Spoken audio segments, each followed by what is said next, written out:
determined breath, the small dragon raises its head, gazing up at the colossal, intimidating tower that looms before it, its ancient walls covered in glowing crimson runes. It turns out this little dragon is the novel's final boss, but it never imagined getting involved in the story this way, haunted by memories of a cruel past. After dying miserably once, she's fated to die again, neglected by a father who sees her as nothing more than a word, leaving her only 7 years to live. She concludes that nothing will change, so for her remaining time, she might as well enjoy some small luxuries. With a determined breath, the small dragon raises its head, gazing up at the colossal, intimidating tower that looms before it, its ancient walls covered in glowing crimson runes. It turns out this little dragon is the novel's final boss, but it never imagined getting involved in the story this way, haunted by memories of a cruel past.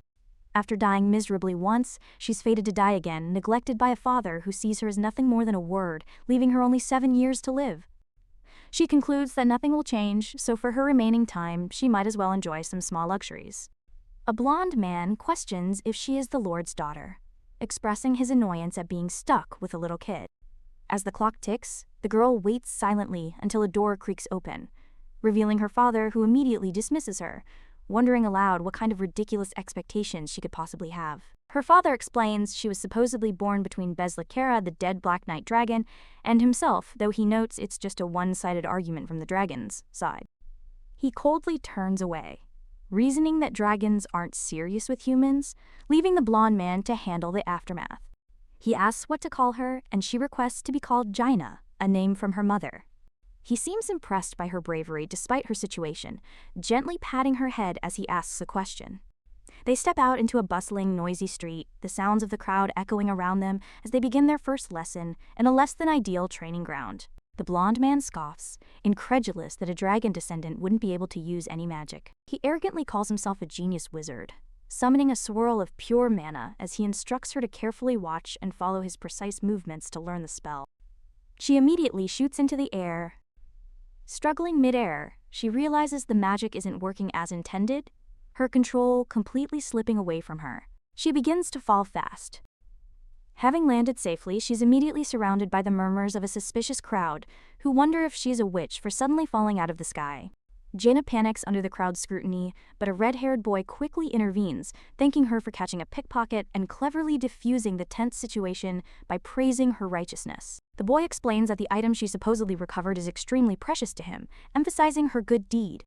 The boy introduces himself as Razian, a name that sends a jolt through her companion, who recognizes him as the novel's main character destined to kill her father. And so begins the tale of the neglected half-dragon, Jaina. Caught between a father who won't acknowledge her and the hero fated to kill him, she starts a simple project, finding her own small happiness in a world that denies it. Since ancient times, a legend has been passed down about the dragon race, a story whispered among the clouds and carried through the ages. This legend tells that dragons live for 1,000 years, and within that vast lifespan they can only bear children with the one they truly love. Because of this, any child born to the dragon race is considered an incredibly rare and sacred event. Each one is seen as the miraculous fruit of an incredible love, a beautiful saying that defines their existence. However, this lovely story had a tragic exception, involving one descendant of the clan of the Black Knight, who gave birth to a human's child and fell into despair. She could never be with the child's human father, and her fate was sealed by a powerful curse that was placed upon her, causing her body to crumble away. As the curse consumed her, she collapsed backwards into the cold woods, her final moments spent clutching the infant she was fated to leave behind. Because of this cruel twist of fate, she was forced to part with her child early on. Left behind on her own, the child sat alone in a world that had already taken everything from her. She was immediately branded a half-dragon freak, tormented by others who found her unique blue eyes unsettling and creepy. Even her own kin, the Black Knight clan, rejected her. A massive dragon growled, declaring she would never be one of them as she stood before it, small and utterly alone. They feared causing a ruckus. In the end, the small, half-blood child was not accepted by anyone, cast out by both humans and dragons. Surrounded by countless watching eyes, the dragons debated her fate. Some argued it would be better to kill her now, but others decided it was best to simply hide her away. After that, they abandoned her in a desolate cave at the very edge of the village, left to fend for herself. Lying on a cold stone floor, all she could do was grieve silently, tears streaming down her face as she whispered the word, liars, to the uncaring darkness. She clutched her doll, recalling the legend. If children of dragons were truly the fruit of love, she wondered with heartbreaking innocence, then why didn't anybody love her? But her quiet sorrow was shattered when a harsh voice shouted, "Hey, freak!" cruelly interrupting her thoughts. It was a girl with bunny-like ears and a malicious smile, a bully named Taylor, who seemed to enjoy tormenting her. With a wicked cackle, Taylor taunted her, asking if she truly believed her human father would ever come to protect her. As a monstrous shadow loomed behind the bully, Jaina quietly admits that she doesn't believe her father will come for her, a small confession that seals her fate. The shadow monster glares. The creature sneered, realizing she had no one on her side. From that day on, the bullying never stopped, and she became more of a pariah every day. Her tormentors destroyed her only doll, mocking her supposedly disgusting eyes and shrieking about getting cooties from her. With no one around to protect the half-dragon child, she lived in misery, constantly being told that she was a dirty half-blood who should just go and die. She was smaller and weaker, unable to stand up to them, and she couldn't escape to the outside world, which was even more dangerous for someone like her. Trapped and powerless, the best thing she could do for herself was to simply lie down and take it. She held on to a desperate belief that if she just suffered and endured a little more, this painful story would eventually come to an end. And yet, her story was far from over, as fate was about to take an unexpected turn. A figure steps forward, his name echoing in the silence, Asharid. This marked the arrival of a pivotal character in her life. A woman with demonic features suddenly halts her, correcting herself to use the name Jaina. But this moment does little to stop the cruel wheel of fate from turning. With a pained expression, the woman declares that they can't look after her anymore, a final, heartbreaking rejection. And so, with wide, terrified eyes, the story of this young, unloved half-dragon, cast aside by all, was only just beginning, her true journey forged in abandonment and sorrow. The words, "We can't look after you anymore," hang in the air, leaving Jaina completely stunned and unable to process the sudden abandonment. Her aunt explains that the other dragon clans have likely noticed they've been hiding her, telling her not to hold it against them. As her aunt turns to leave, she coldly states the only reason she kept Jaina alive was due to a vow made to her mother. Desperate, Jaina asks what will happen to her now and is reminded that she has another blood relative besides her deceased mother. That relative is her human father, a man with an imposing presence and a cold gaze, whose name she learns is Diamid Bellafanian. Her heart thumps in her chest. Her aunt instructs her to go and find this human male, her father, suggesting it's her only remaining option. She suggests he might even take Jaina in if she claims to be his daughter, while other children sneer behind her back. As massive wings erupt from her back, the aunt begins to call her Asharid, but quickly corrects herself, using the name Jaina one last time. With a powerful swoosh, she takes flight, telling Jaina she can do as she pleases from now on. They fly away into the night. Left completely alone at the mouth of the cave, she realized none of this was in the original story. She hadn't anticipated meeting Diamid, her fated father, this soon, changing the entire timeline she thought she knew. Diamid Bellafanian, a man chained to a cold throne, is the biological father of Jaina, the character whose body she now possesses, setting the stage for a complicated relationship. She knows that in just a few years, this very man will descend into darkness and become the ultimate villain of this world, a terrifying fate she is now tied to. The story she remembers is from a novel called The Blade of Revenge, which centers on the journey of a heroic protagonist destined to confront this world's greatest evil. In that novel, the male protagonist, Rosian, seeks vengeance on the villain Diamid for the brutal murder of his mother, culminating in a final bloody confrontation where justice is served. This was all from a fantasy novel she had enjoyed reading in her difficult previous life. In the original story she read, the character of Diamid was described in a very specific way. He was originally a great mage who looked into the abyss of forbidden knowledge, delved into demonic powers, and ultimately became corrupted by the very darkness he sought to understand. He was originally a hero respected by the public, but his life fell apart when the woman he loved abandoned him. Soon after, he was falsely accused of being a murderer. In his despair, he was consumed by darkness. kneeling in a torrent of agony as the world's betrayal shattered his spirit, pushing him to the very edge of his sanity. The overwhelming pain caused him to completely chain up his heart, sealing away every last bit of emotion. He was pushed to the point of eliminating his own emotions, his once warm eyes now holding nothing but a cold, empty void, reflecting the abyss that had consumed his soul. A few years later, he becomes a true villain and a remorseless murderer, leaving a trail of bodies in a grand hall, his fall from grace finally complete and absolute. His heart grows so cold that he even turns a blind eye towards his own daughter as she's killed right in front of him, sacrificed in a fiery demonic ritual. The flames engulf her completely. She recalls her terrible fate from the novel. When she turns 17, her life is destined to end.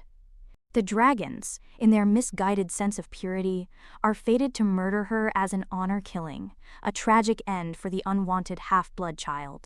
The crackle of the flames seals her fate, and eventually, her father lies defeated on the cold stone floor, bringing the tragic story to its foretold conclusion as the crowd murmurs. Bodies are thrown from the castle. While watching his own daughter dying, he says something utterly chilling without so much as a blink, showing the complete absence of any paternal feeling or remorse for her fate. He coldly tells her that just as her birth was insignificant to him, her death would mean nothing to him either, a final, devastating blow from her own father. She slams her book shut, wondering why all fathers are like this, disappointed to have gotten another terrible one in this life. She reflects on her past, revealing that in her previous life her name had been Min Bobe. The parallel between her lives becomes horribly clear. When she was 17 in her previous life, she was brutally beaten to death by a father who never wanted her. She realized soon after being reborn into this body that some things, like her terrible fate, simply can't be changed. Despite her grim thoughts, she grabs her small suitcase, a little surprised by what just happened, but ready to move on. She sees herself as just an extra, a character who is supposed to die before the main story even begins. In the original novel, her fate was to die even before the main character's mother does, which is why she never imagined she'd have her own storyline at all. As she steps out of the cave, she feels the crunch of snow under her feet. Reaching out her hand, she catches a delicate snowflake, realizing it's snowing for the first time. She looks at the snowflake with wide, curious eyes, realizing it's her first time seeing it in this life. A small blush appears on her cheeks as she marvels at how pretty the snow is. A rare moment of simple joy. She can't even remember the last time she stepped outside of that dark cave. Gazing at the winter wonderland before her, she never knew the world could be such a beautiful place. Recalling her aunt's final words to "do as you please," she clenches her fist with newfound resolve and decides to move forward. With her path now clear, she begins her journey, determined to make her way to the magic tower where Daimid lives. As she pulls her hood over her head, she resigns herself to her grim fate, believing she'll probably die at 17 anyway. She holds no hope that Daimid will protect her. In fact, she'll consider herself lucky if he doesn't just chase her away. Her journey comes to a halt. The magic tower looms before her, an intimidating and colossal structure reaching into the snowy sky. Still, she reminds herself of the important reason she has come here. 2 guards stand watch at the tower's entrance, their stoic expressions betraying a hint of boredom in the biting cold. She steps between them with a determined gaze, reminding herself that she only has 7 short years left to live. As a guard escorts her through the vast halls, she knows her remaining time is just a drop in the bucket for dragons. But compared to the tragically short life that was violently stolen from her before, she feels that 7 years is more than enough time for her now. With a newfound sense of purpose, she firmly decides that she won't be greedy with this second chance at life. The guard finally stops and taps on a large wooden door. She admits she doesn't have any big attachments anyway. As the ornate doors creak open, revealing a brilliant light from within, she makes a quiet vow for her new life. She's decided that here, in this new world, she will finally enjoy all the small, simple luxuries that she never had in her miserable previous life, all before she dies. Grandfather Clock ticks away the seconds in the grand, sunlit room filled with towering bookshelves, marking the slow passage of time as she waits for her audience with the tower's lord. She observes that she's been waiting for a lot longer than she expected, noting it's already been 2 hours. She calmly sips her cold tea, rationalizing that it would be a headache for him to deal with the sudden daughter. Placing her teacup down with a soft clink, she decides that being ignored is actually better this way. With a cute, determined expression, She decides to just ease herself into settling down while they continue to neglect her. She counts on her fingers, concluding it's easier to find food here than a dragon village, so she won't starve. She continues her list, realizing she won't be bored because of the many books. A thought that makes her pause. The plan seems simple enough. Her main priority is just to make sure she can successfully avoid her father. Her eyes land on a portrait of Diamid Bellafanian, the man who loved the dragon Vzice of the Black Knight clan, his cold expression staring back at her from the gilded frame. She stares at the portrait, lost in thought, and left speechless, contemplating the man who is her father. She considers her parents, past, believing they could have been happy despite their different races, if not for one tragic incident. The story goes back around 10 years ago, to a time when a dark curse hung over the land, casting a sinister purple shadow over everything and setting the stage for chaos. Back then, the world was filled with ghouls because of the Ghoul King's curse. The chaos caused the order that the living and dead abided by to completely collapse, forcing Dameid to take action. To eliminate the source of the problem, he joined the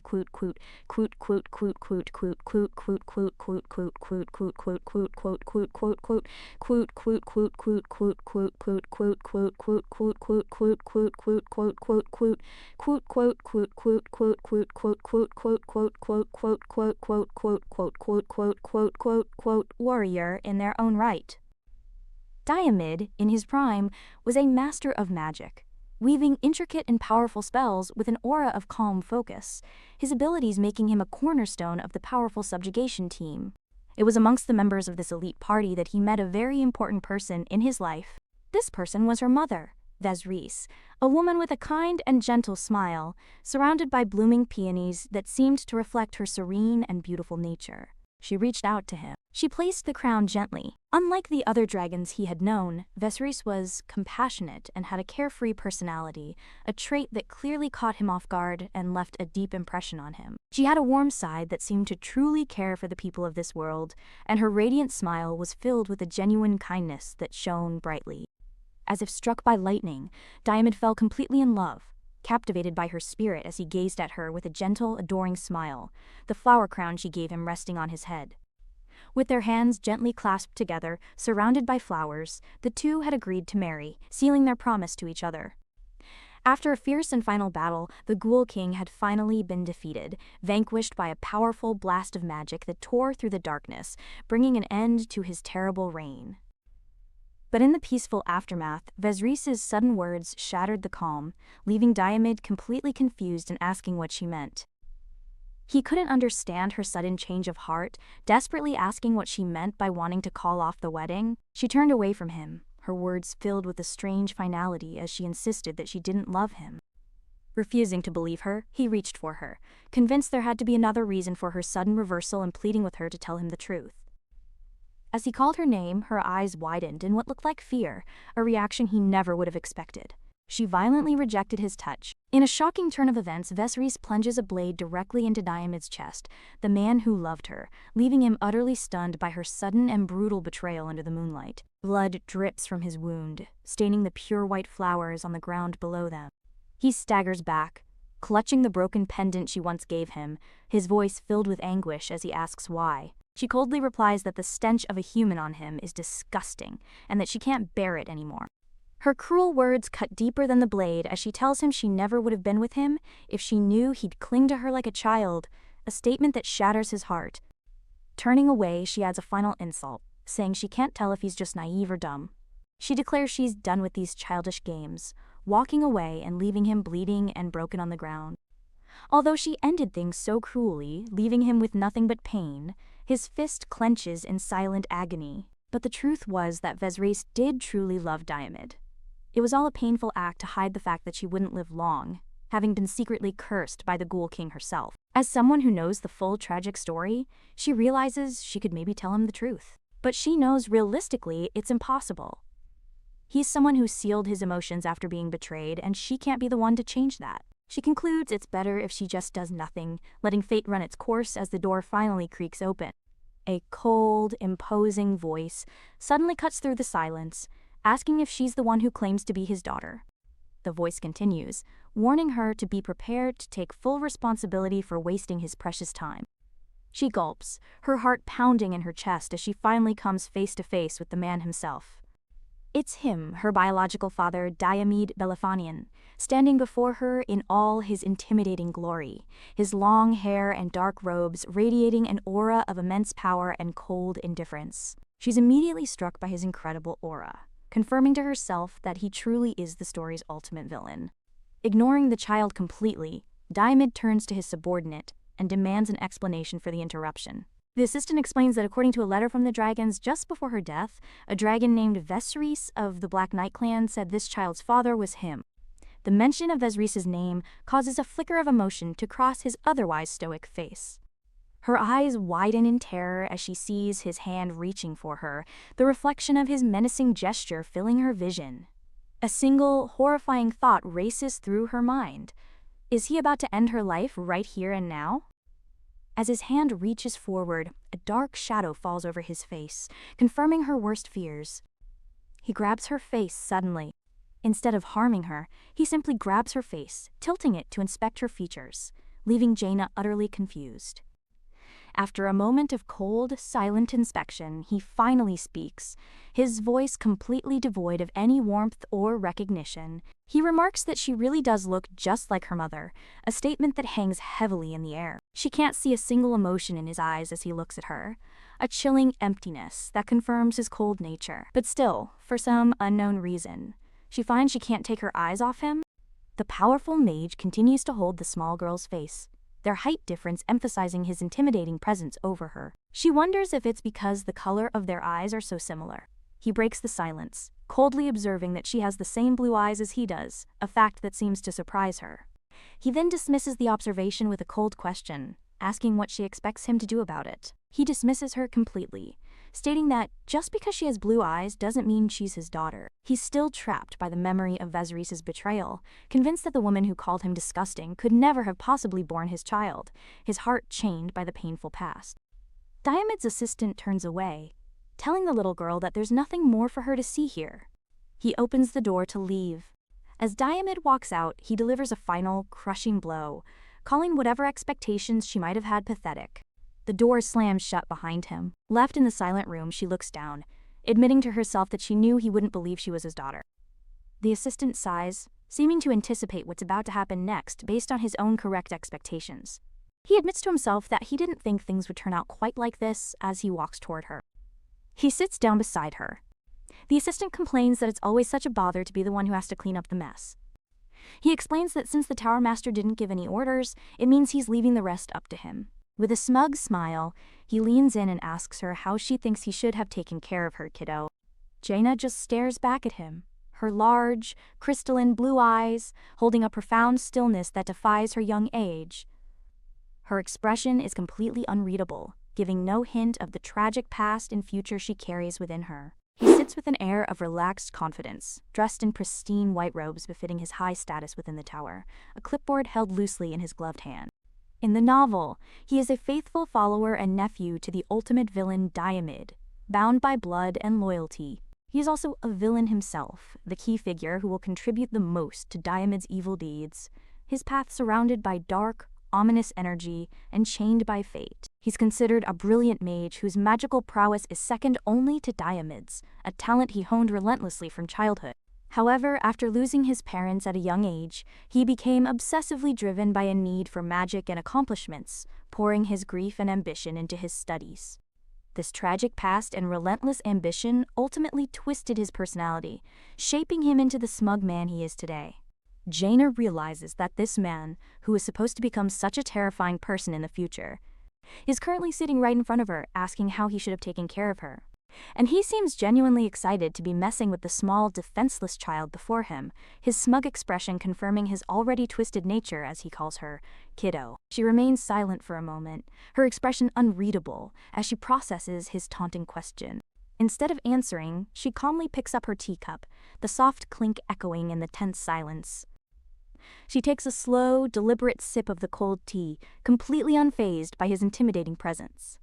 After a calm exhale, she finally responds with 3 simple words: "Do what you want." Her unexpected and nonchalant reply completely throws Michael off guard, causing him to almost slip from his chair. He wonders what's with this little kid.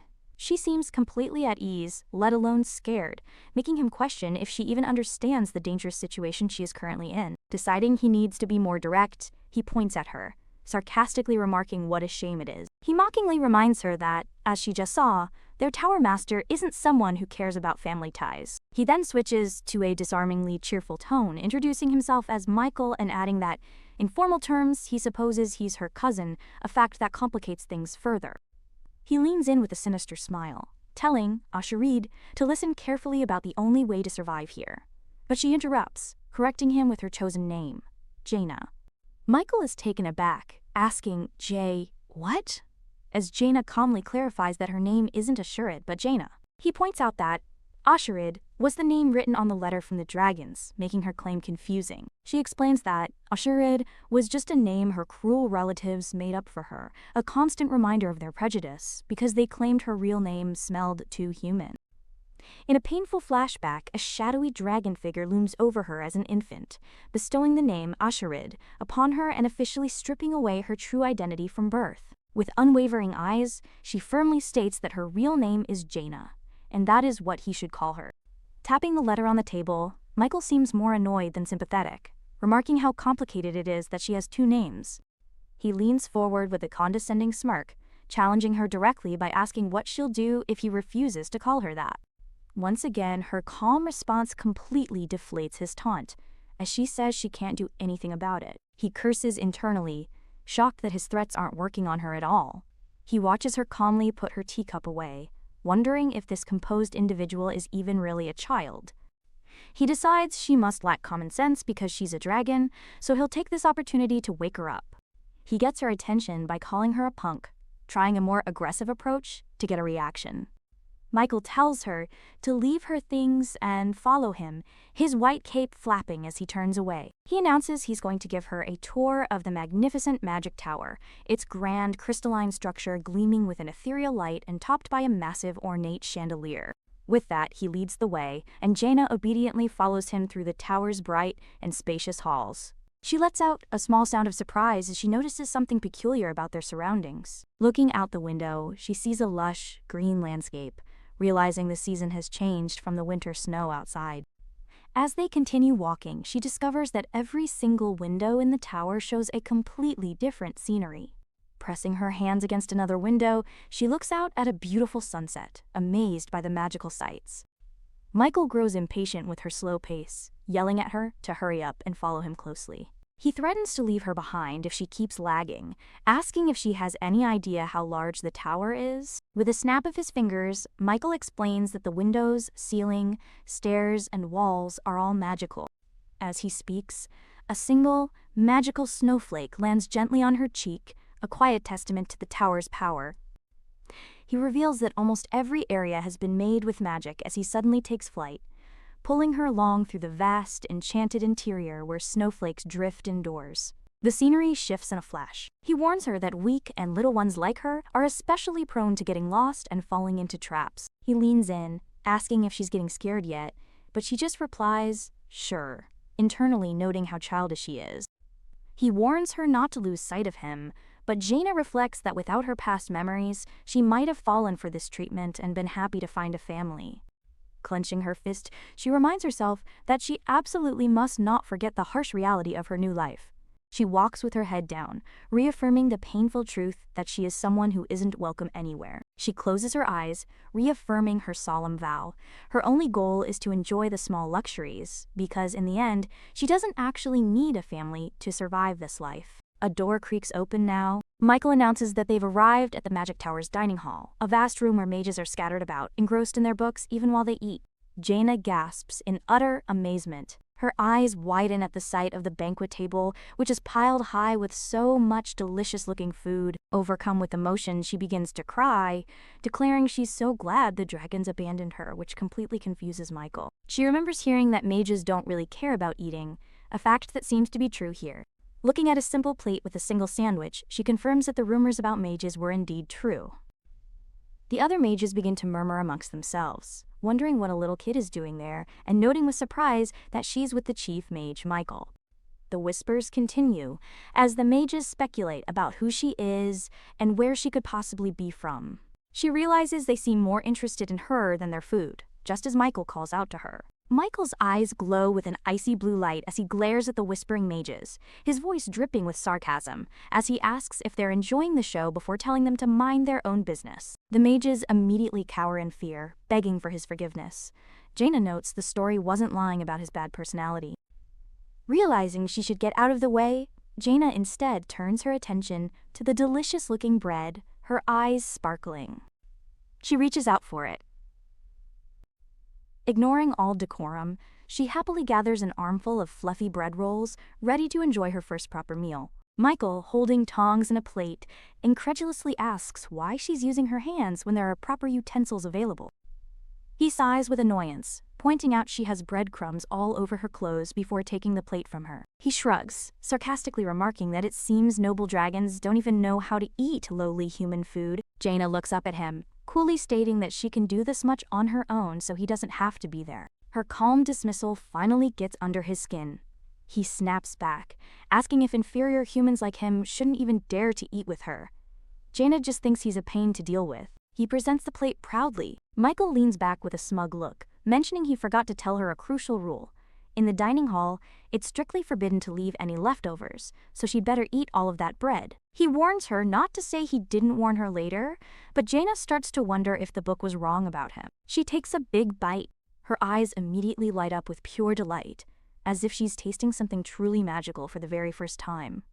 Michael scoffs to himself, thinking it's like she has never even tasted bread before in her entire life. But then he notices something completely unexpected that cuts through his smug demeanor, leaving him utterly baffled by her reaction.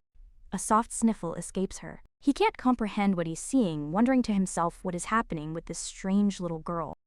As she continues to eat, tears stream down her face, her quiet sniffling confirming his disbelief. The child isn't scared or defiant. She's actually crying tears of joy from eating simple bread. The kind-voiced stranger who approached Jaina finally speaks, calling out to her with a concerned expression. He gently asks if she is crying, but Jaina, maintaining a calm facade, simply denies it. Her denial infuriates him as he shouts that he clearly saw tears, but Jaina calmly retorts that he was mistaken, attributing her emotional state to the delicious freshly baked bread. He wonders if someone else upset her, becoming indignant at the thought they beat him to it. He quickly grabs the bread. After a few bites, he confirms it's just ordinary bread, leaving him completely baffled by her tears. Her expression suddenly changes as she timidly asks if she can have more bread, startling him. She happily devours everything.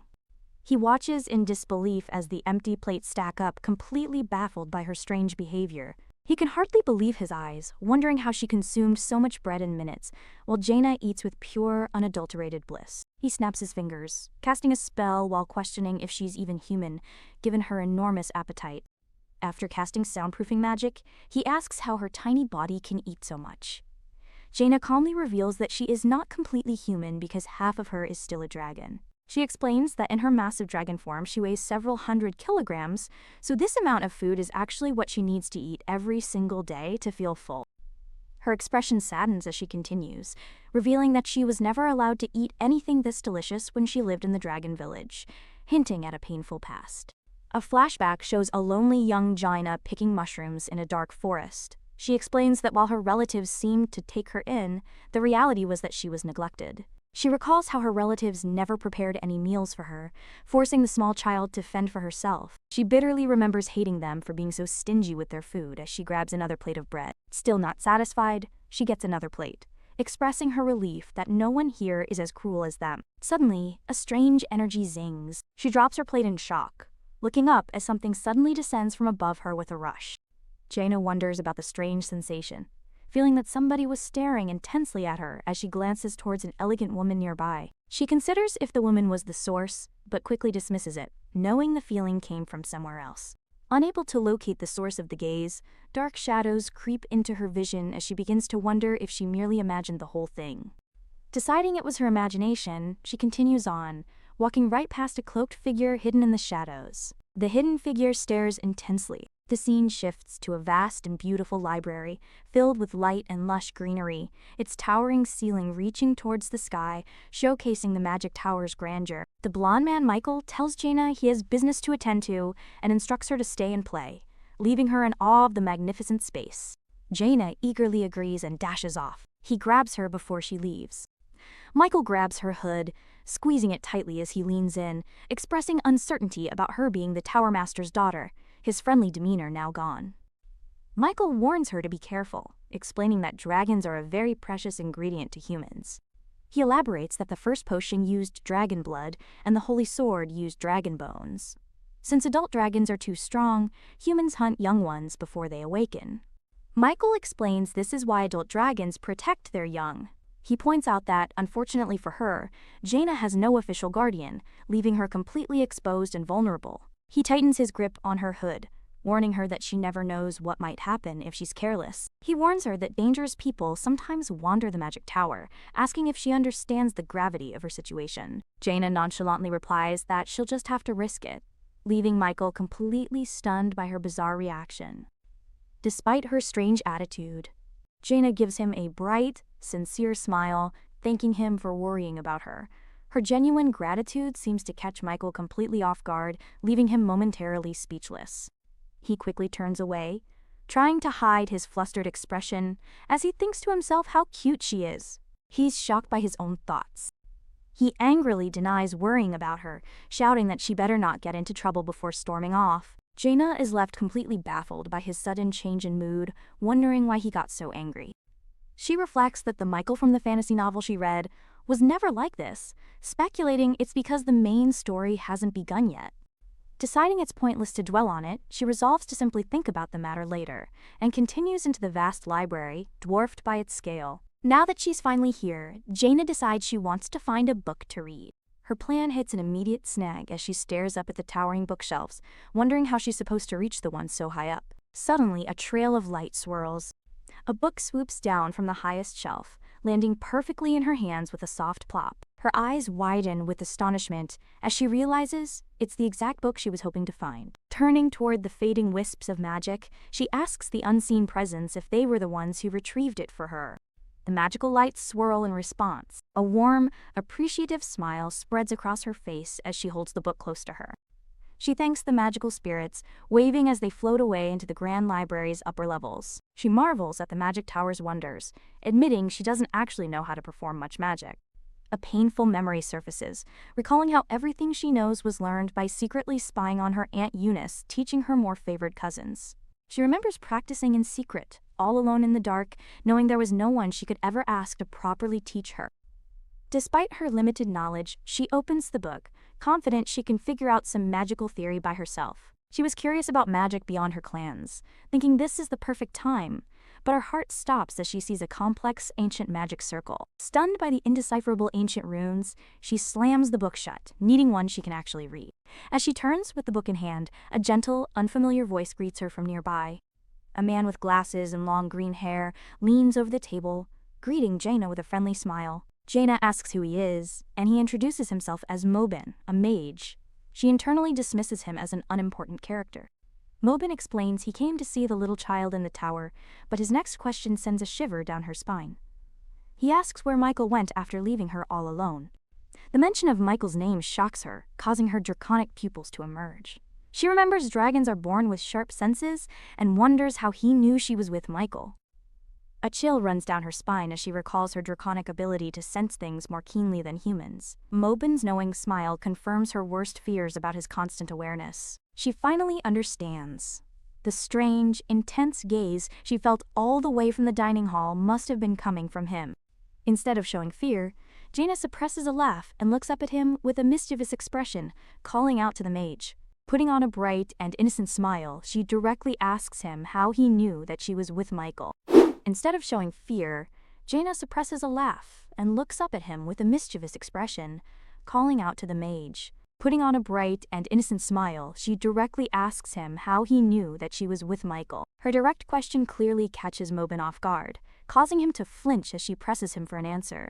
He fidgets nervously, stammering that he just happened to pass by the two of them earlier in the day. Trying to change the subject, Mobin asks if Michael mentioned the research submission period, explaining that everyone is on edge so it's not good for her to be alone. Jaina recalls reading about the research submission period in the novel, a merit-based system in the Magic Tower where everyone is judged solely on their results and achievements.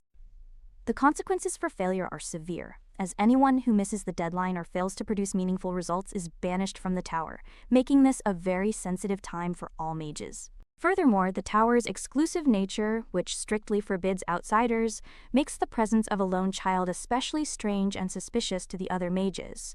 Yet something still feels off. She remembers Michael's stark warning to be careful, as dragons are considered a very precious ingredient to humans.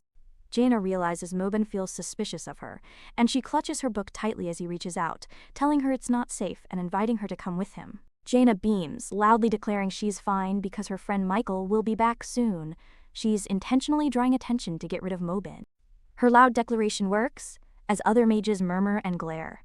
Mobin is shocked she called Michael a friend, but Jaina confirms it. She gives him a pointed look, remarking that she thought old mages would understand how friendship works.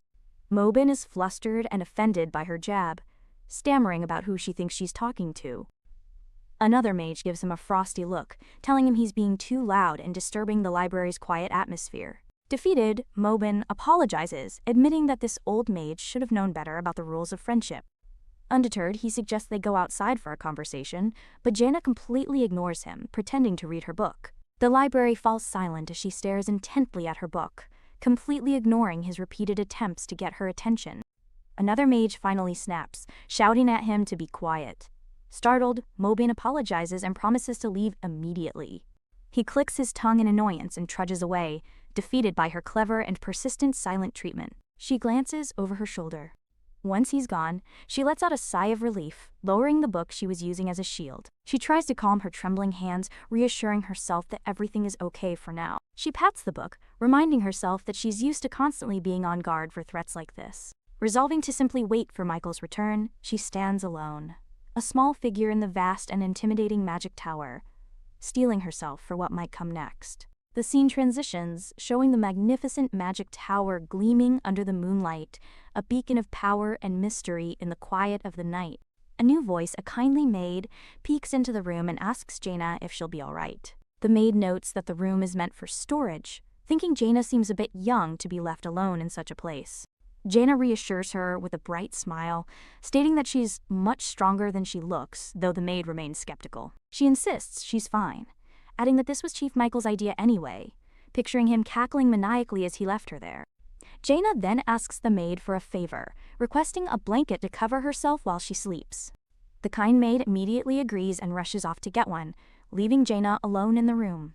She lets out a quiet sigh. She reflects that Michael made a wise choice, remembering his words that her room would be in the servants' quarters, a decision that now feels like a necessary protection. He had explained that the Tower Master didn't seem to like her very much, so staying in the central chamber would only make things worse for her situation. He assured her that while the servants' quarters were older, she would feel more comfortable there. Seeing her hesitation, Michael had asked if she had something she wanted to say to him. Jaina had quietly asked him if it was really okay for her to stay in the Magic Tower. Michael had paused for a moment before replying that he was the one supposed to take care of her. He told her not to worry, framing it as a rare opportunity to observe someone from the dragon race up close, deciding he would make a special exception just for her. She remembers her over-the-top reaction, showering him with praise and thanks for his unexpected kindness. She smiles, thinking about how being from the dragon race can sometimes be helpful, but a new thought interrupts. Her thoughts are interrupted when the maid returns, completely enveloping her in a massive, fluffy blanket. The maid offers more help before leaving, and Jaina can't help but think she brought way too many blankets.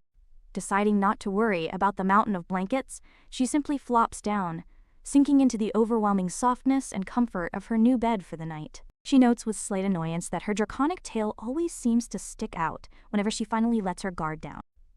As she yawns, a profound realization dawns on her.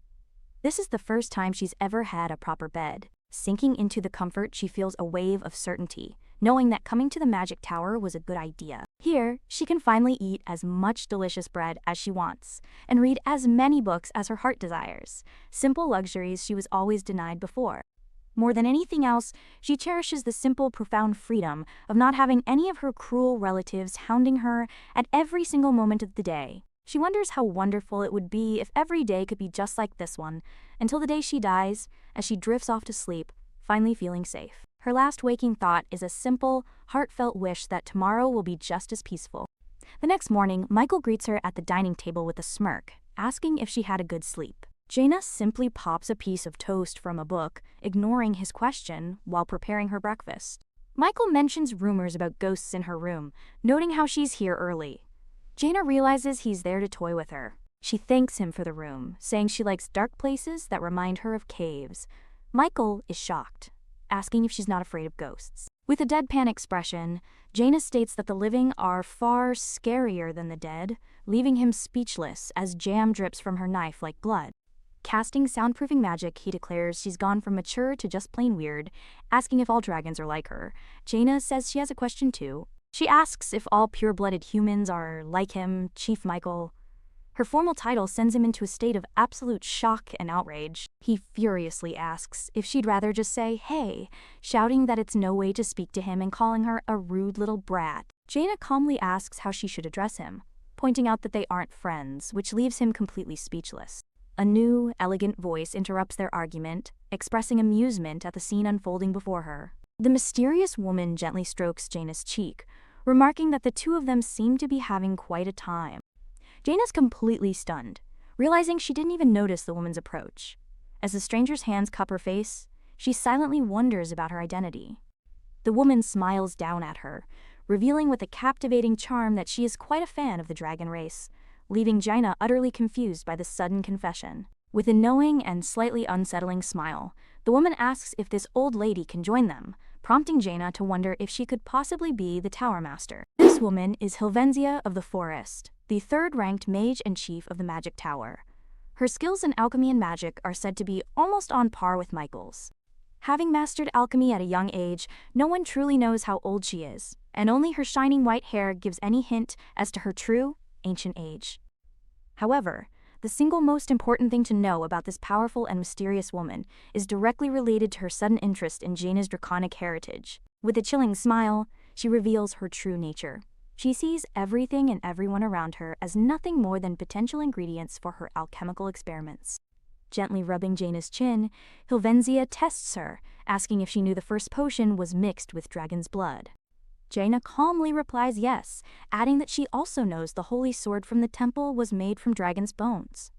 A smile plays on Helvenia's lips as she assesses the child, remarking that she is a very smart and bold child indeed.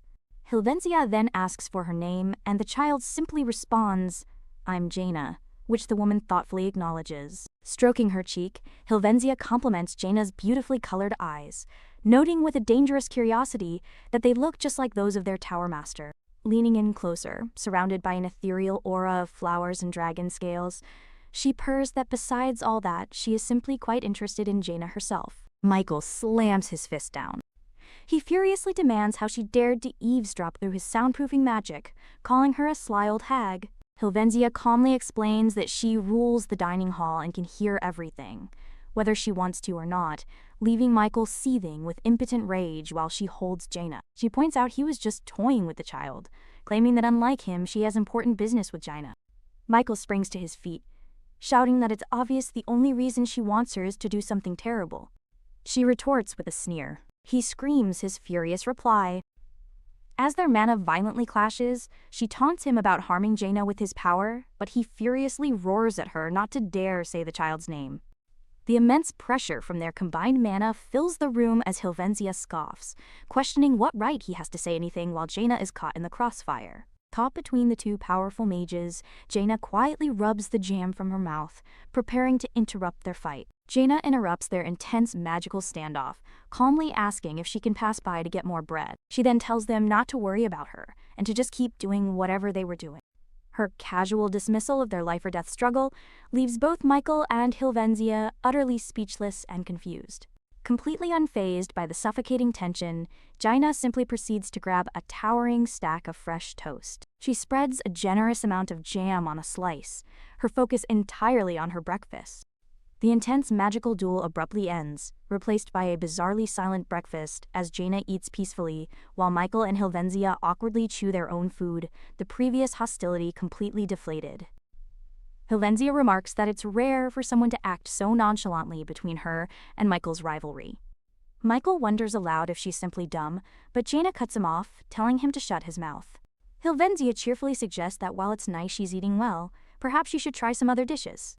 With a flourish, she reveals 2 stunning gourmet dishes she cooked herself: a platter of perfectly grilled lobster and a beautifully arranged plate of fresh pasta, presenting them with pride.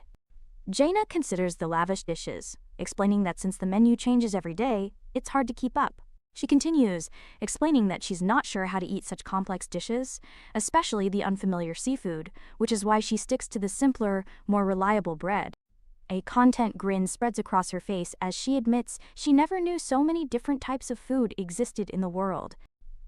Helvenia looks at her with curiosity, asking if her unfamiliarity with food is why she has only been eating bread this entire time. Jaina quietly confirms that yes, the bread is more than enough for her simple needs. She reaches for another slice, explaining that the bread is really good and she can eat until she's full, just like a buffet. She reveals a deeper, more practical fear, explaining that if she gets used to such fancy food here, it will only be harder for her if she gets kicked out of the tower later. She concludes that it's important for her to keep things simple, but Michael suddenly calls out to her, his tone now serious.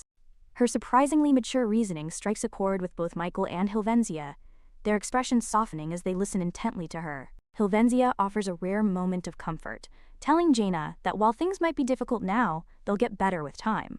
She adds that the Tower Master won't just leave her here like this forever. Jaina is completely caught off guard by their sudden kindness, wondering why they are talking to her like this, and if they are genuinely trying to cheer her up. As she stands alone, a small, warm spot begins to grow in her heart, a feeling of comfort she hasn't experienced before, making her wonder if this is genuine concern. The memory of Michael calling out to her echoes in her mind, a simple phrase now tinged with unexpected warmth. Looking at the two of them, a profound and unfamiliar question arises in her mind. If she ever had a real family, is this what it would feel like to be protected? But that fleeting warmth is immediately shattered by the cold, harsh memory of her own dragon relatives, who coldly told her they couldn't look after her anymore, abandoning her completely. Their sneering faces and pathetic excuses echo in her mind, reminding her that their rejection meant she had absolutely no one on her side, a truth that cuts deeper than any blade. The hope crumbles into dust as she forces herself to accept the bitter reality. They are not her family. She coldly reminds herself that even her own real family abandoned her without a second thought, so why would these 2 strangers be any different in the end? She knows everyone is only interested in her because she is a dragon, a valuable commodity. Having already read this story, she is certain she knows what's going to happen next. While these 2 might be comforting her now, she remembers the cold words of the Tower Master from the novel, who declared that even her death would mean nothing to him. Jaina sits alone, knowing with cold certainty that the Tower Master, Diamid, will never change his cruel nature. She tells herself to wake up and face reality, reminding herself not to rely on anyone else for her own safety. A cold wind blows through the dining hall, symbolizing her isolation and newfound, steely resolve. She reaffirms her belief that the only person who can truly protect her in this dangerous world is herself. She staggers back, realizing it has only been a single day since she made that vow. But a voice calls her a naive little dragon, shattering her fragile confidence. Jaina looks up to see Michael standing over her, his expression cold and devoid of any previous warmth, leaving her confused. With a chilling grin that twists his features into something cruel, he announces his true and terrifying intentions. He is going to sell her off as a test subject. She stares in disbelief, her mind racing as she tries to understand how she suddenly ended up in this terrifying situation. Back in her dusty storage room, Jaina lets out a sigh of relief, having finally finished cleaning the place. With the dust gone, the space finally feels like a decent room.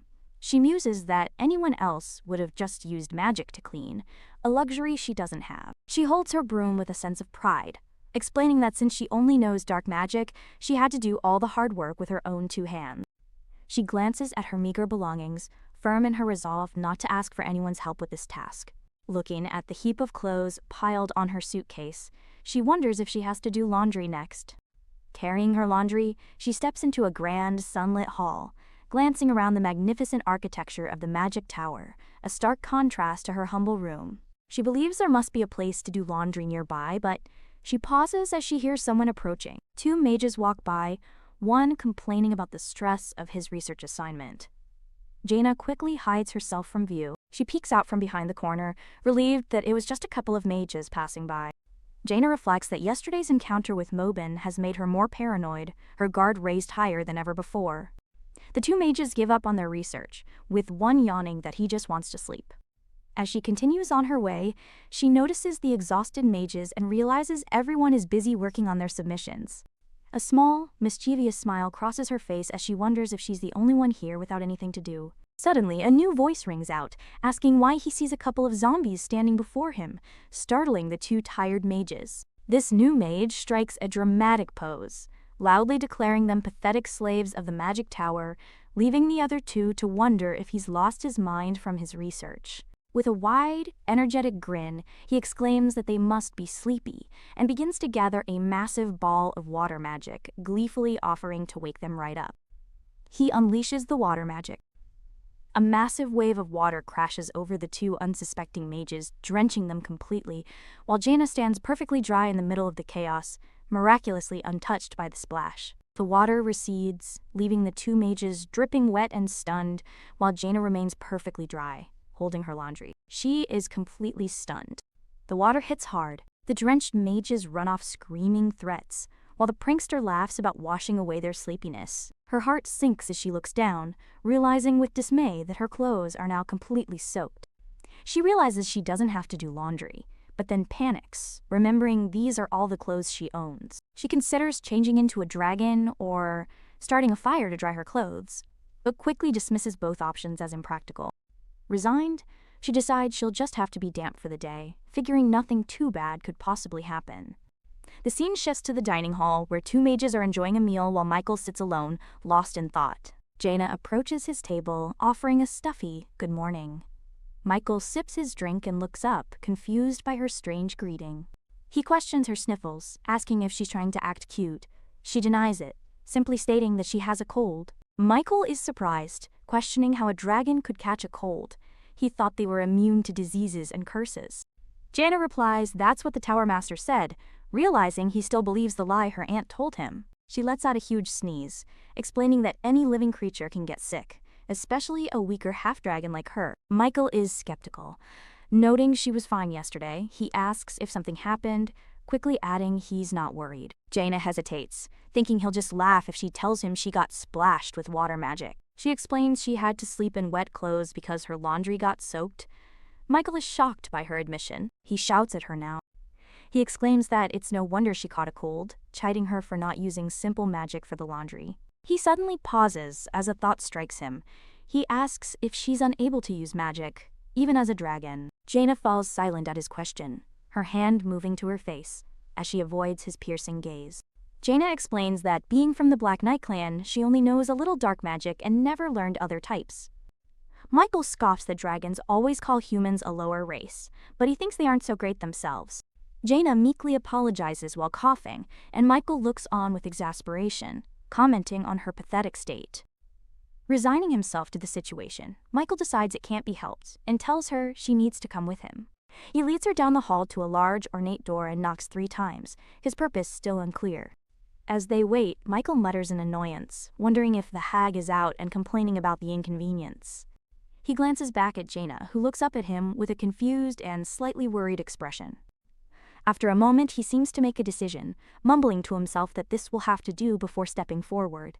The scene suddenly shifts back to the present moment, with Jaina stumbling back as Michael's cruel voice calls her a naive little dragon, shattering the memory of his earlier concern. Staring up at his cold, unfeeling expression, Jaina questions him, the formal title returning to her lips in her confusion. He smirks, mocking her for cluelessly following him despite his warnings about dangerous mages, before repeating his threat to sell her as a test subject.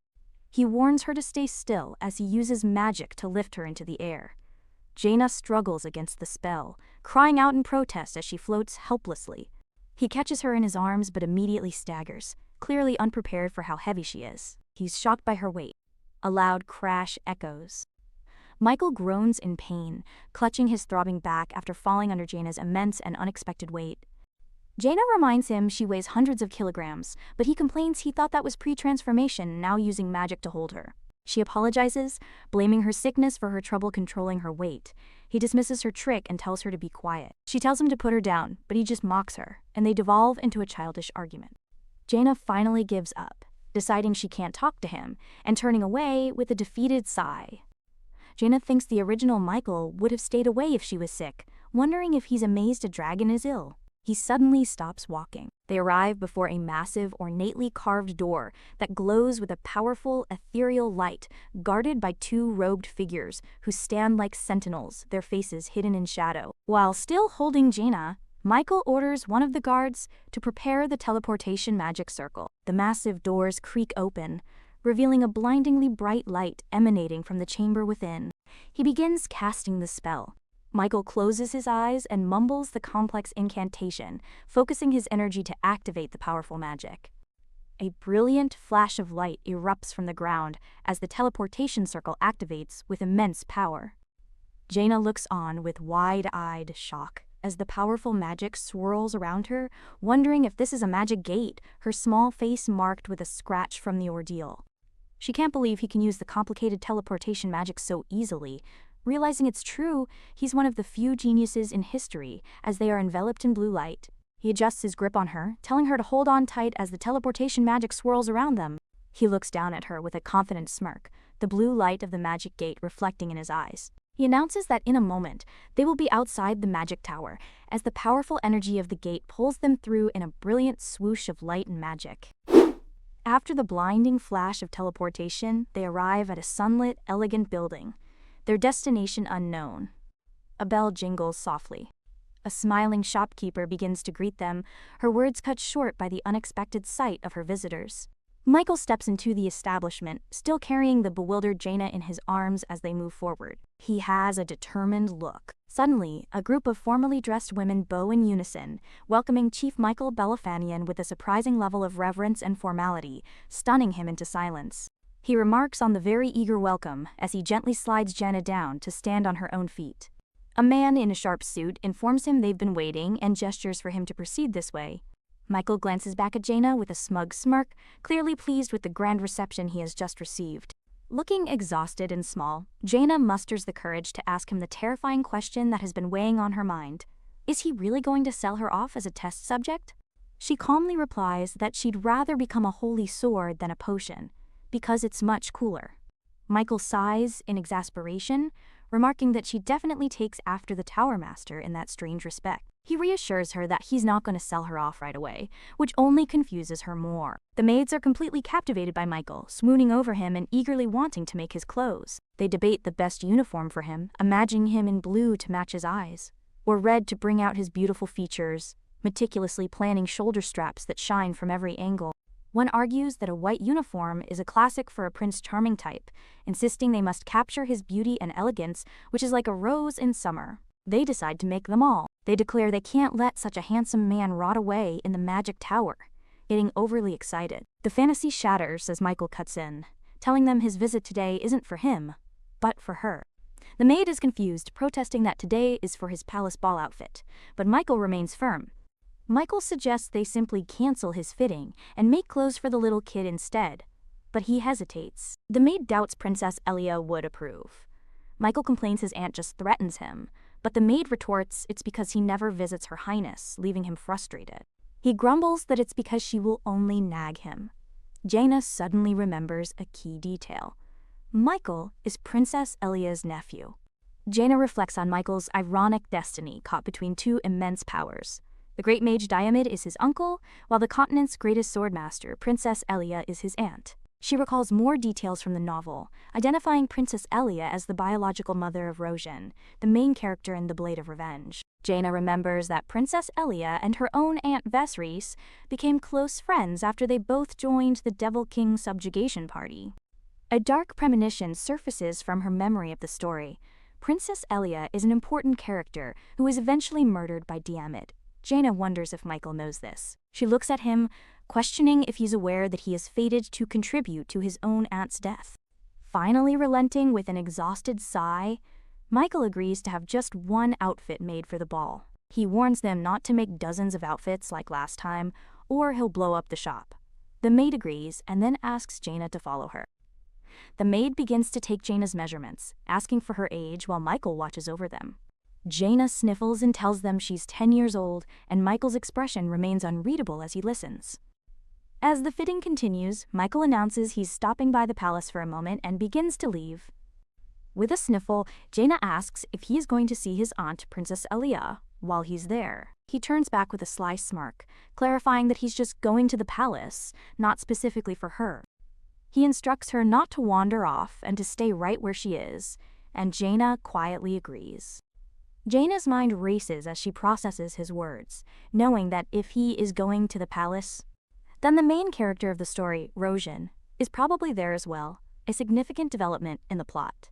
She dismisses the thought, resigning herself to her fate from the novel. It doesn't matter to her, because the real story only begins after she dies anyway, a tragic role she must play. She concludes that the grand events of the coming story have nothing to do with her, accepting her minor, sacrificial part. The bell on the door jingles.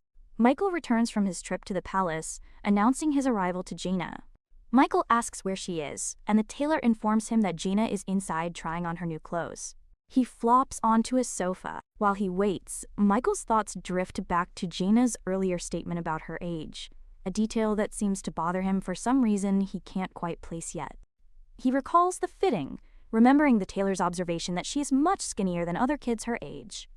The tailor had even remarked that she should easily be able to fit into an outfit for a 7-year-old.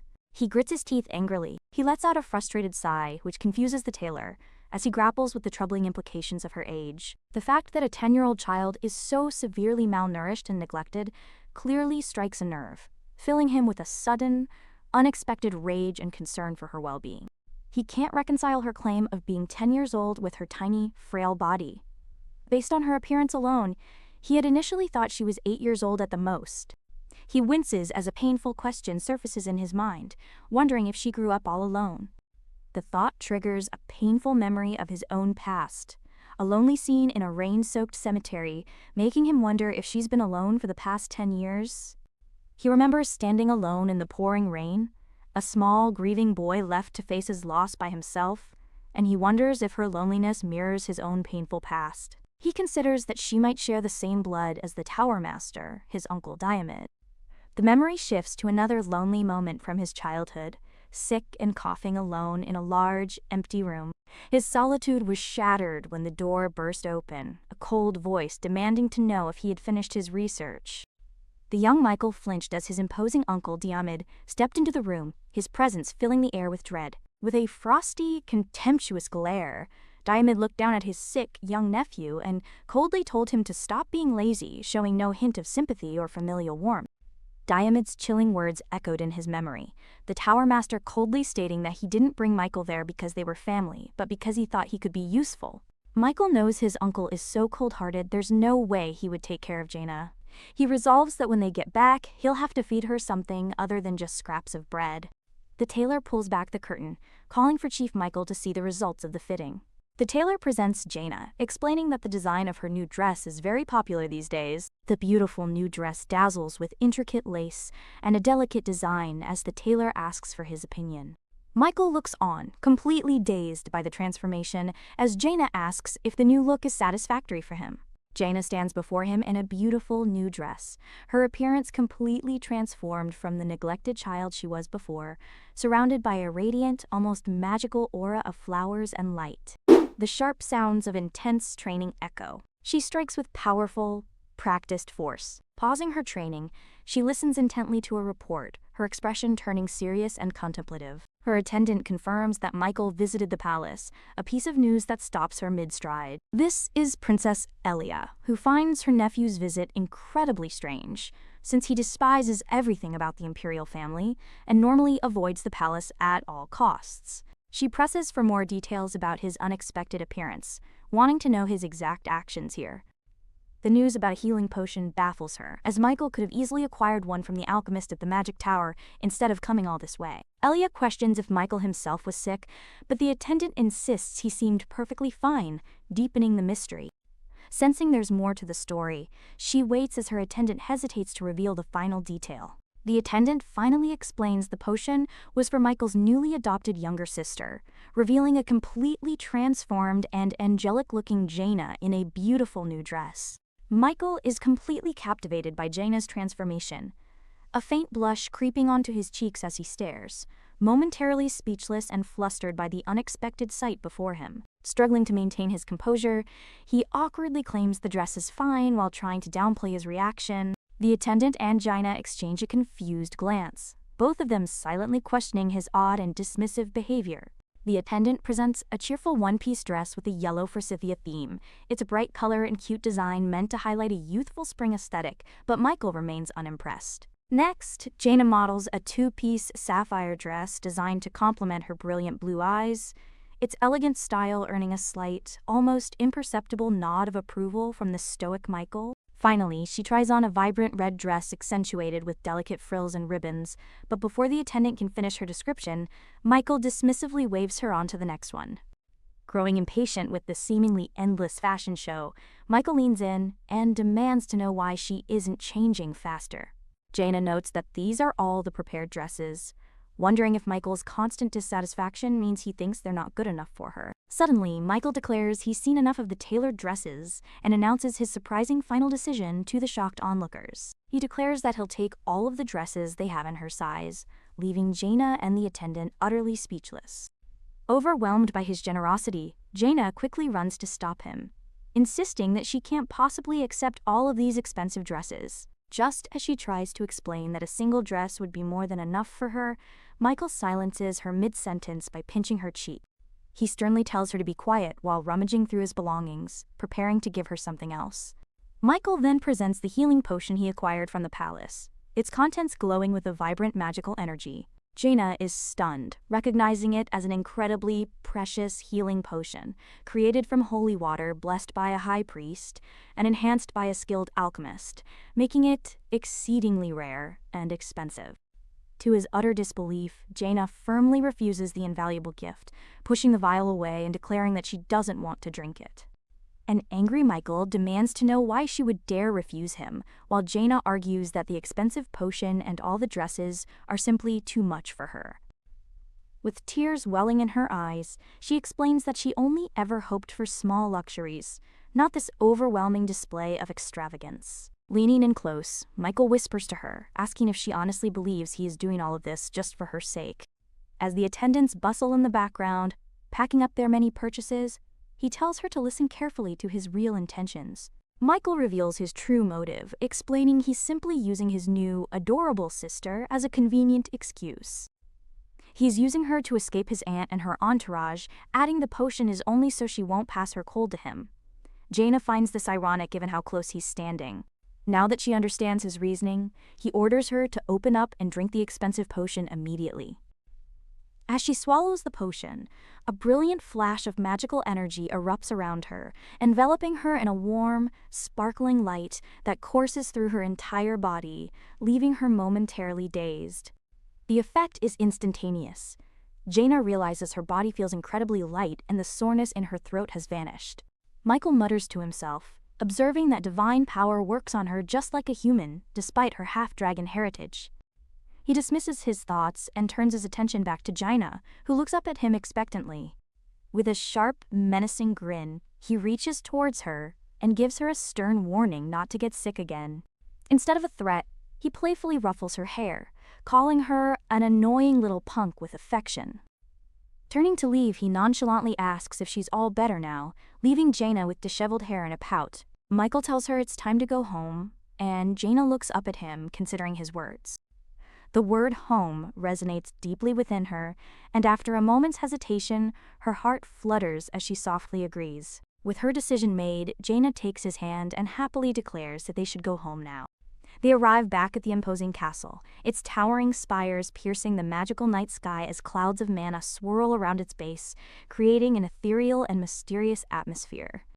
Back in her new room, surrounded by shopping bags, Jaina realizes she spent the entire day just receiving things. She reflects that on top of all the new dresses, he also gave her a sparkling, magic pouch. She remembers him explaining he put her clothes in the pouch simply because he didn't want to carry them. Although she doesn't mind the presents, Jaina feels uneasy being so indebted to him and begins to wonder if there's any way she can possibly pay him back. As she rustles around on the bed, she begins to ponder what kind of gift Michael would actually like. Suddenly, a chilling voice cuts through the darkness, sarcastically asking if someone is enjoying the show before telling them to mind their own business. The voice belongs to a rival, taunting someone to take the chief's position if they dare. She also recalls a harsh memory of being angrily accused of something she vehemently denied doing. Overwhelmed by confusing memories, Jaina admits to herself that she genuinely has no idea what to do. She reasons that the Michael she knows is completely different from the novel's version, and with his vast connections and abilities, he likely already has everything he could ever need. Deciding to change her perspective, she instead wonders what kind of gift she would truly want. She imagines wonderful things like warm, fresh bread and fascinating books filled with ancient spells. But something else comes to mind as her most desired gift of all. More than anything else, she realizes that what she would truly want most is a beautiful bouquet of flowers, a simple yet heartfelt gesture signifying genuine care and beauty. She immediately dismisses the idea, figuring Michael must have seen plenty of flowers in the garden already. Then, an idea sparks. She springs up in bed, having remembered the perfect, non-obvious gift she can give to him. With her plan set, Jaina quietly makes her way through the grand, echoing halls of the magic tower, her determined steps the only sound breaking the serene silence. Taking a deep breath to steady her nerves, she clutches her pouch and sets off on her secret mission. She recalls a crucial detail from the novel, knowing that besides the main gate there are other, less conspicuous ways to exit the seemingly impenetrable tower. Among these exits is a hidden one. A secret passage leading to a secluded space known as the White Garden, a place where Diamid often went to be alone. This secret garden is incredibly significant because it is the only place where a very rare and precious flower of the Empire is known to grow in seclusion. Jaina remembers the name of this unique blossom, the Lafan flower, and recalls that the man who frequented this garden was none other than Michael's uncle, Diamid. She reasons that since Dameid is the only one who knows the path, Michael has likely never seen this flower before. Furthermore, she knows from the novel's plot that Dameid is supposed to be away from the tower all day long. This gives her the perfect window of opportunity to slip into the secret garden without anyone noticing her presence.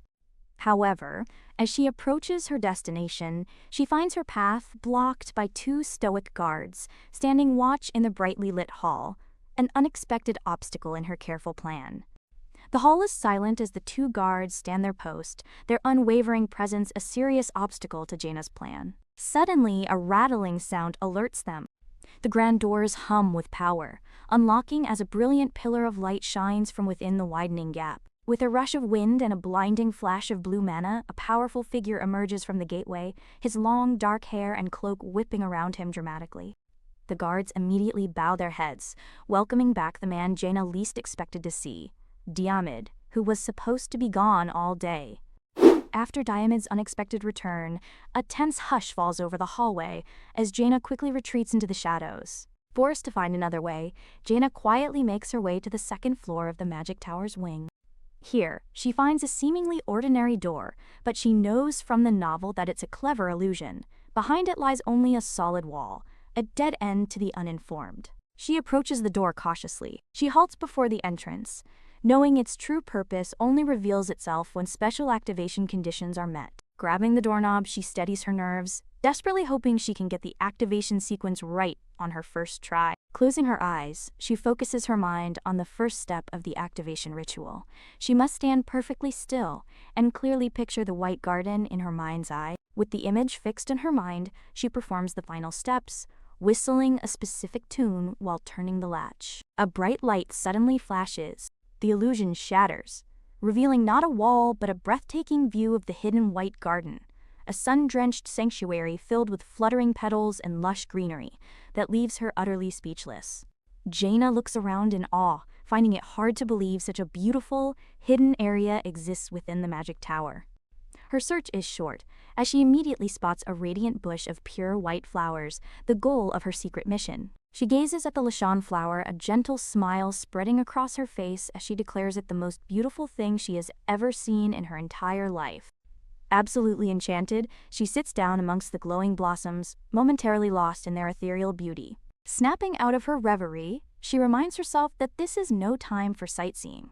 She needs to hurry and make a bouquet. She carefully plucks a perfect white blossom from the bush, its stem glowing with a soft, magical light. Jaina sits amongst the flowers, carefully gathering the blossoms one by one as shimmering petals flutter all around her. Holding the completed bouquet, she wonders if it's enough, recalling the personal reason why she wanted flowers the most. To her, flowers represent the pinnacle of small luxury because they have no practical use beyond simply being pretty, a concept she deeply appreciates from her past life. That's why, even on birthdays or graduations in her past life, she never once received a bouquet, feeling she was never welcome or celebrated anywhere she went. Regardless of their usefulness, she reflects on her past life, remembering how she always wished that just once, someone would give her a beautiful bouquet of flowers like these. As she happily sniffs the bouquet and wonders if Michael will like her gift, a cold, menacing voice from the shadows declares that there is a rat in his garden. A towering, shadowy figure suddenly looms over her from behind, his immense presence casting a dark pall over the sunlit garden and instantly shattering the peaceful atmosphere she was enjoying. Her eyes widen in terror as she quickly turns, recognizing the chilling voice that has broken the silence. She finds herself face to face with the imposing figure of Diamid, who stares down at her with an expression of pure, undisguised contempt, his posture radiating an aura of absolute authority. Her heart pounds in her chest as he finishes his question, his cold, piercing gaze making it clear that her presence in his private sanctuary is an unforgivable transgression. He moves toward her swiftly, frozen with fear. A harsh truth she learned in her second life flashes through her mind. As his icy eyes bore into her, she remembers the most important rule for survival: you must always know your place. She believes that if you receive something you don't deserve or expect more than your station allows, unexpected and terrible misfortune is sure to follow, a lesson she now fears. She realizes her current predicament is a perfect, terrifying example of this harsh rule she has learned. His eyes narrow with a dangerous glint, his voice dripping with suspicion as he demands to know how she managed to find her way into his hidden, private sanctuary. He states that no one else in the entire magic tower knows about this place, demanding she reveal the trick she used. Jaina panics, knowing she can't possibly explain that she learned the secret from a novel, but her silence only angers him. He dismisses her silence, deciding it doesn't matter as dark, ominous mana begins to swirl around his outstretched hand. He declares that regardless of how she discovered this place, the method is now completely irrelevant to his plans. His face twists into a cold, cruel expression, the air crackling with dark energy as he reveals the simple, terrifying solution he has in mind for this little problem. His chilling plan is to simply make her disappear, a threat punctuated by a terrifying vision of brutal, merciless violence that flashes through Jaina's mind, a possible future or a past trauma. Her heart thumps with absolute terror. But just as he's about to strike, he pauses, the dark energy faltering as he offers a completely unexpected apology. A different voice gently apologizes, claiming they didn't know she wasn't allowed in here, a stark contrast to Diamid's menace. The world spins as Jaina realizes she blurted out the words without thinking, her body breaking into a cold sweat. After a silent moment, Diamid's voice cuts through the air, accusingly asking if the dragons were the ones who sent her. He presses further, questioning if her mission was to get close and exploit his power, leaving Jaina utterly confused by his baseless accusations. Sighing wearily, Diamid laments that both humans and dragons are the same, always trying to exploit innocent children for their own selfish greed. Jaina realizes he thinks the dragons sent her as bait, but she remembers how they cruelly cast her aside.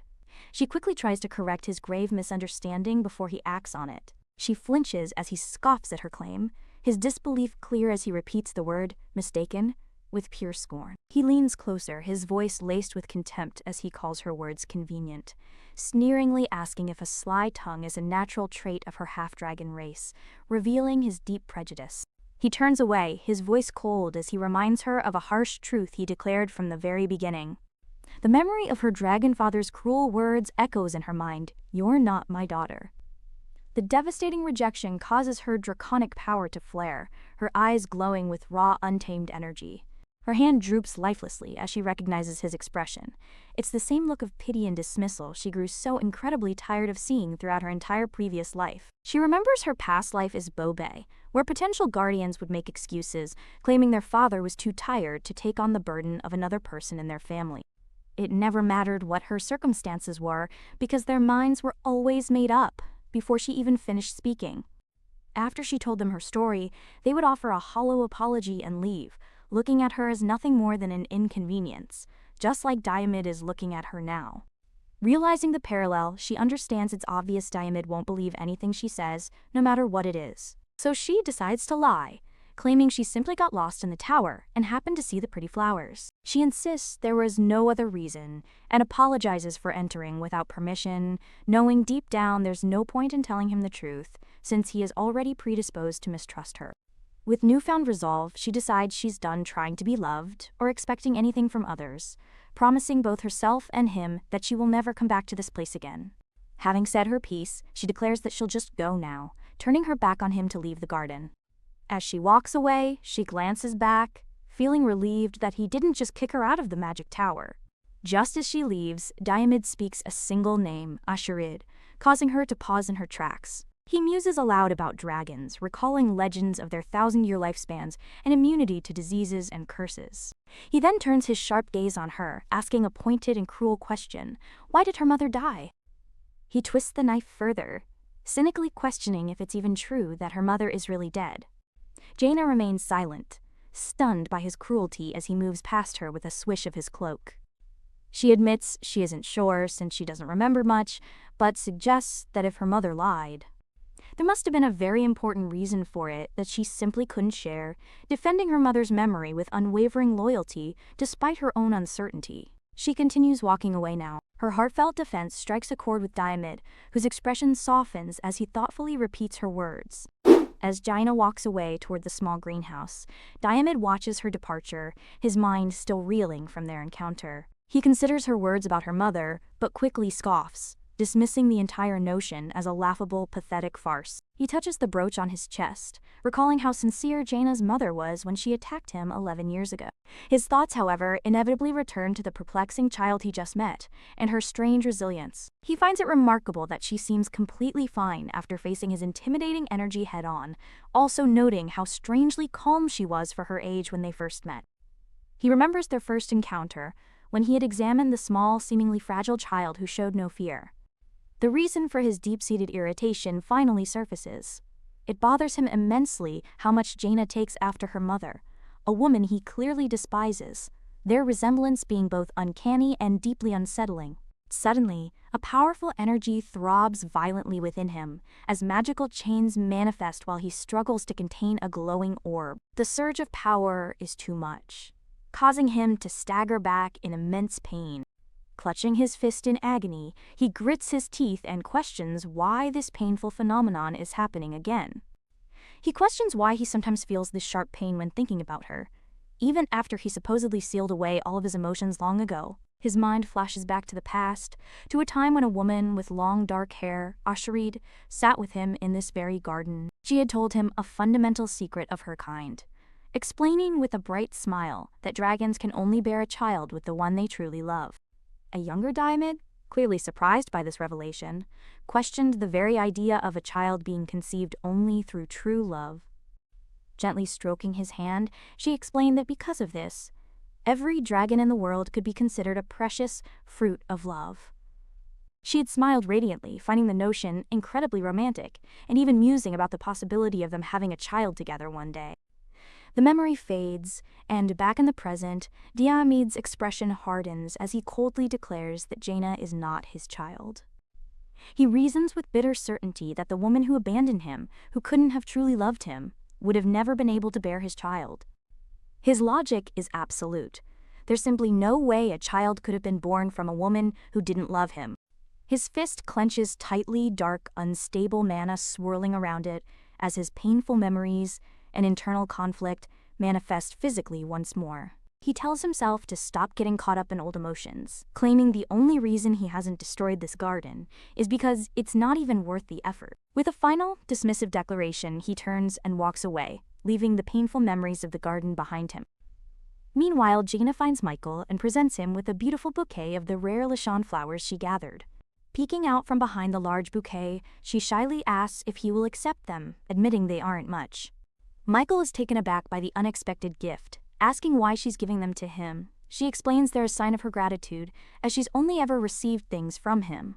His dazed silence makes her worry, so she asks if he dislikes them, to which he quickly stammers a denial. He pauses, then asks if she made the bouquet herself. She nervously admits it's not very well made. He clarifies that's not what he meant, his expression turning to concern as he points out her injured hands. Sighing in frustration, he calls her a pain, reminding her that he told her not to get sick, and now she's gone and gotten her hands hurt instead. But then a sudden, startling realization dawns on him. She got hurt specifically because of him, for his sake. He awkwardly accepts the flowers with a simple thanks, clearly unsure how to react to her gesture. He admits that getting a bouquet isn't so bad, revealing that this is the very first time he's ever received one. She asks if it's really true. Jaina is absolutely beaming with happiness, realizing she's the very first person to ever give him a bouquet, making her simple gift incredibly meaningful and special to them both. Michael is genuinely surprised by her reaction, realizing she is capable of smiling so brightly and with such pure joy. He reflects that, until now, she has only ever worn a resigned, somber look on her face, making this new expression all the more striking. He finds her completely unpredictable, and a small, amused smile begins to form on his lips. Now composed, he gets her attention, ready to reveal something important he's been working on for her.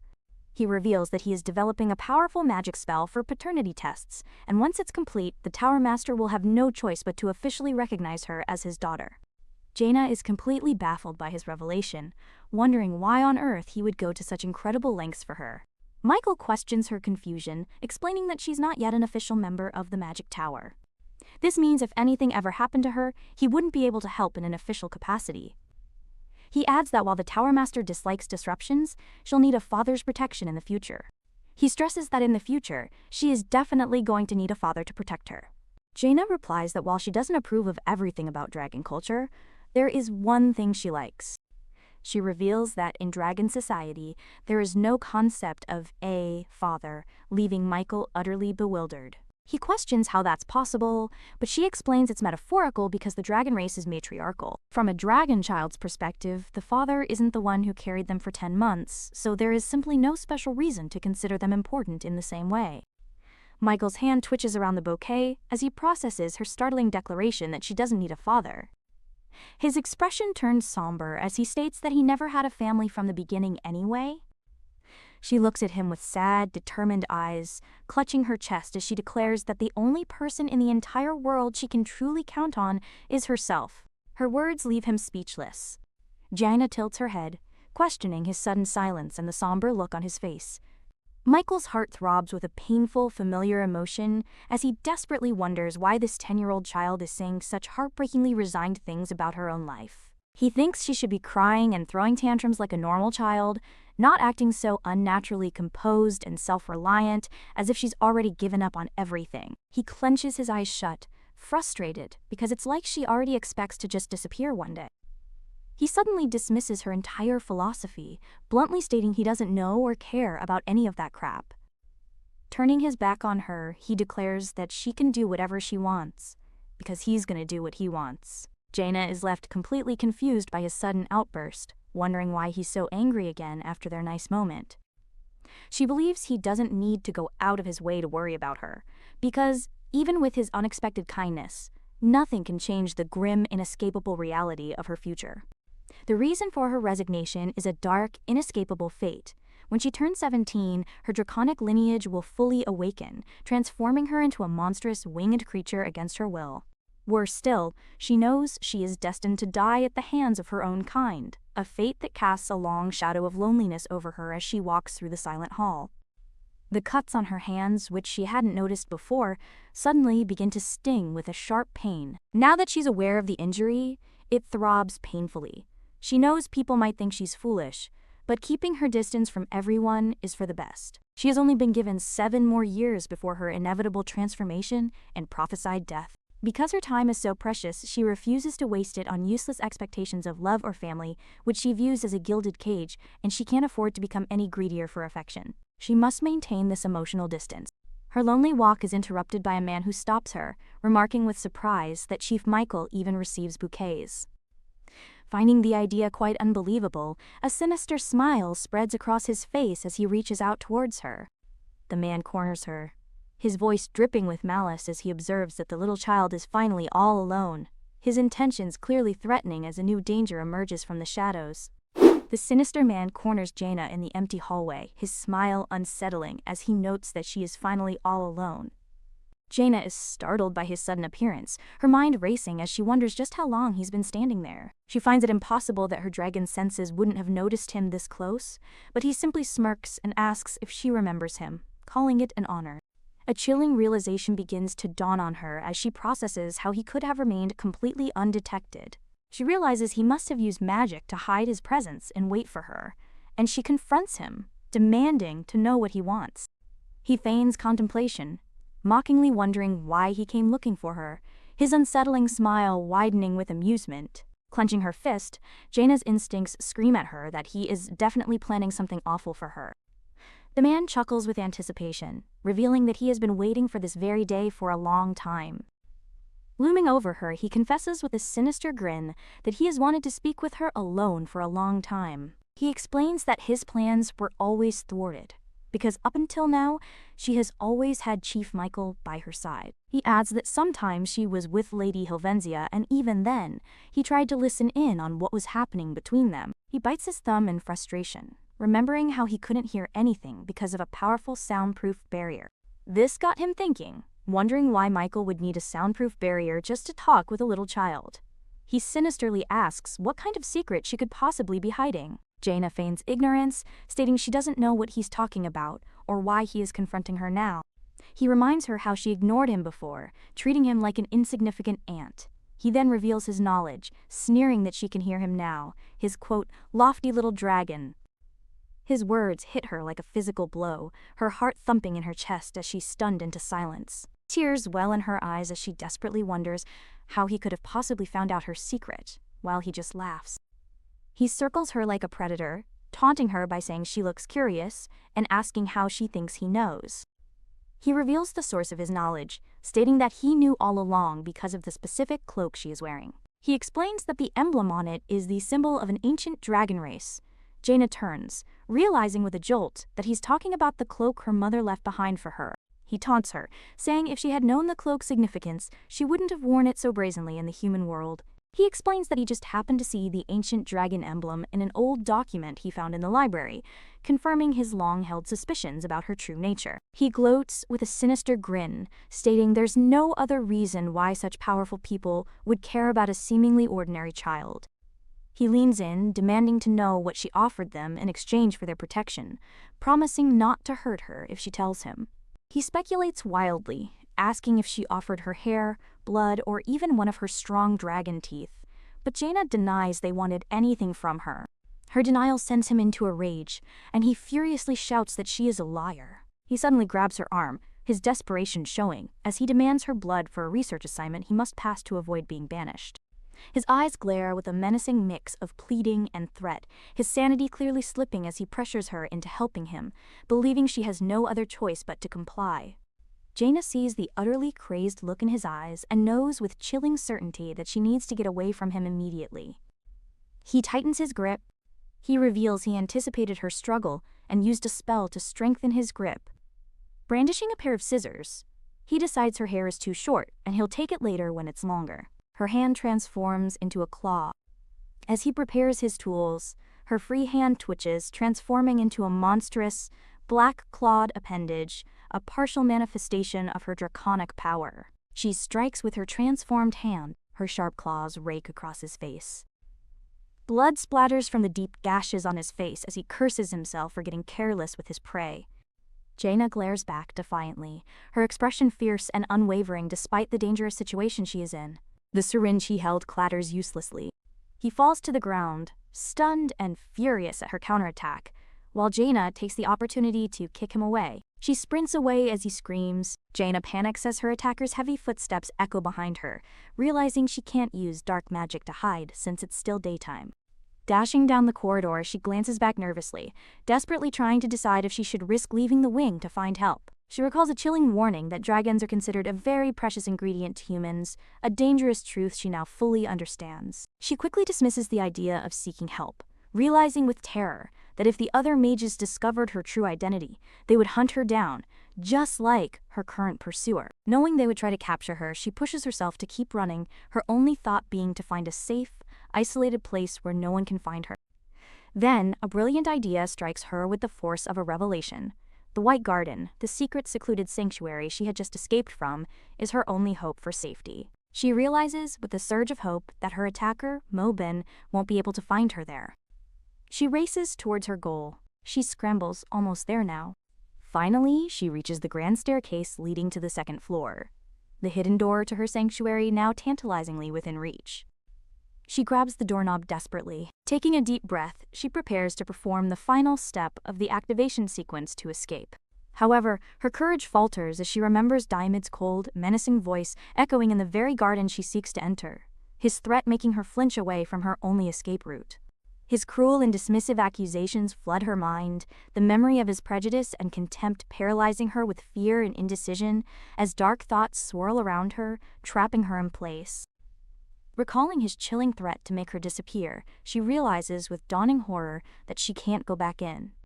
Her hesitation proves fatal as the heavy stomping stops right behind her and Mobin's voice confirms he has found her. He begins casting a spell, a complex magic circle glowing with turquoise light, as he vows to make sure that this time she absolutely cannot get away from him again. A wave of magic erupts. Jaina is caught in the blast, her body enveloped by the powerful restraining magic he just unleashed. Suddenly, a massive explosion rocks the entire wing of the magic tower, the powerful shockwave blowing out windows and sending tremors through the ancient stone structure, interrupting Mobin's attack. In the aftermath of the explosion, the dark and foreboding shadows of a deserted annex tell a silent, ominous story. Mobin, bleeding from the deep gashes on his face, pants with triumphant exhaustion, celebrating that he has finally captured his prize. He laughs maniacally, revealing Jaina lying unconscious on the floor, bound by glowing magical chains that connect directly to his ankle, his precious research material now secured and ready for experimentation. He notes his material got scratched, but thanks to her fleeing to this isolated annex, he was able to secure her without any witnesses. With a sinister glee, he vows that he will finally show all those who ignored him just how wrong they were. His plan is simple and horrific. He's going to drain her blood right away and finally begin his twisted experiments. Jaina slowly regains consciousness, her first thought being the searing pain that racks her entire body from the magical restraints. Looking down at the glowing chains binding her, she realizes the restraining magic he cast earlier must have hit her, leading to her capture. She had thought she had no regrets about living, accepting her dark fate. But that didn't mean she wanted to die right here, right now, in this miserable way. As her consciousness fades, she thinks that at the very least, she didn't want it to end like this, her last thoughts drifting to Michael, who had just offered her a chance at a real family. As Jaina's consciousness fades, her last thoughts are of Michael, the one person who offered her kindness. Tears stream from her eyes as she lies helpless, her heart crying out that she didn't want to die so miserably and alone, not after finally finding a glimmer of hope. A memory of a powerful dragon's voice echoes in her mind, telling her to live as she wishes. This memory sparks a new resolve, and she vows she will not die in a place like this. With renewed determination, she forces her eyes open, refusing to give up while she still has a chance. She notices Mobin is too focused on pulling the heavy magical chains to pay her any attention, presenting her with a perfect, albeit small chance to escape his grasp. Mobin pants from the effort, shocked that even after using reinforcement and weight reduction magic, the small dragon is still unbelievably heavy to drag across the floor. She summons her dragon tail. It whips around with immense force. He cries out in pain. The powerful blow sends him collapsing to the floor, stunned and momentarily defeated by her unexpected counterattack. Mobin is completely bewildered, certain the magical chain was tightly bound and wondering how she could have possibly broken free. He is utterly shocked. The commotion attracts the attention of other mages in the hallway, who look up, confused by the sudden and loud noise. A puddle of water remains where her manifested tail had been just moments before, the only evidence of her partial transformation. Jaina pants, exhausted but relieved from the effort of her desperate attack, her draconic features receding now that the immediate danger has passed. She looks down at the defeated Mobin, realizing with a surge of relief that she actually managed to incapacitate him. Lying amidst the shattered floor, Mobin is completely knocked out, and she knows he won't be waking up for a while. Still bound by the chains, she knows she has to escape while she still has the chance and get out of there immediately. But the exertion suddenly hits her. She realizes she used too much power, and her head begins to spin violently as the world goes dark around her. As she loses consciousness, her last coherent thought is a terrified question about what will happen to her now. Meanwhile, someone eats angrily. Michael sits at the dinner table, silently stabbing at a salad, his foul mood palpable to everyone around him. His subordinates are so intimidated by his terrible mood that they whisper to each other to just run away. Lady Helvenia playfully chastises him for playing with his food for 2 hours, suggesting that if he's so bothered by his argument with Jaina, he should just go check on her. She teases that he's being childish, which only makes the already irritated Michael erupt in fury at her comment. Helvenia calmly asks if he genuinely thinks Jaina meant what she said, catching Michael completely off guard with her question. She explains that it wasn't a lie, but sometimes people have no other choice but to say such things because when you've always been alone, you truly believe that just being by yourself is enough. Her words strike a deep chord within Michael, as she points out that he, of all people, should understand that feeling of profound loneliness, causing his angry facade to crumble instantly. She then playfully sighs that if Jaina doesn't eat plenty of delicious food and get healthy, then she won't be able to eat either, infuriating Michael with her teasing about his kid. Just as their argument escalates, an attendant rushes in with an urgent report for Lord Michael and Lady Helvenia. Michael explodes with rage, his dark mana flaring as he furiously questions if the attendant has a death wish for daring to barge in on their conversation, terrifying the poor man into a stuttering apology. Lady Helvenia calmly pushes Michael's face aside, taking charge and coolly asking the attendant to deliver his report. The attendant hesitates, clearly nervous to deliver the news under the weight of Michael's lingering fury. He finally reveals his report concerns the child in the annex that they have both grown fond of, and the news immediately captures both of their undivided, serious attention. The scene shifts to the annex, where a group of mages has gathered, confused by the strange scene before them. They murmur amongst themselves, wondering what a small child is doing in a place like this, and what it all means. They find Jaina unconscious on the floor, still bound by glowing magic chains, and debate whether they should call someone or just leave her.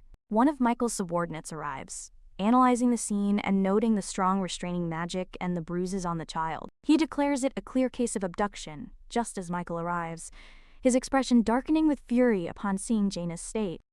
His eyes glow with cold fury as he utters a single, chilling command to his subordinate: move.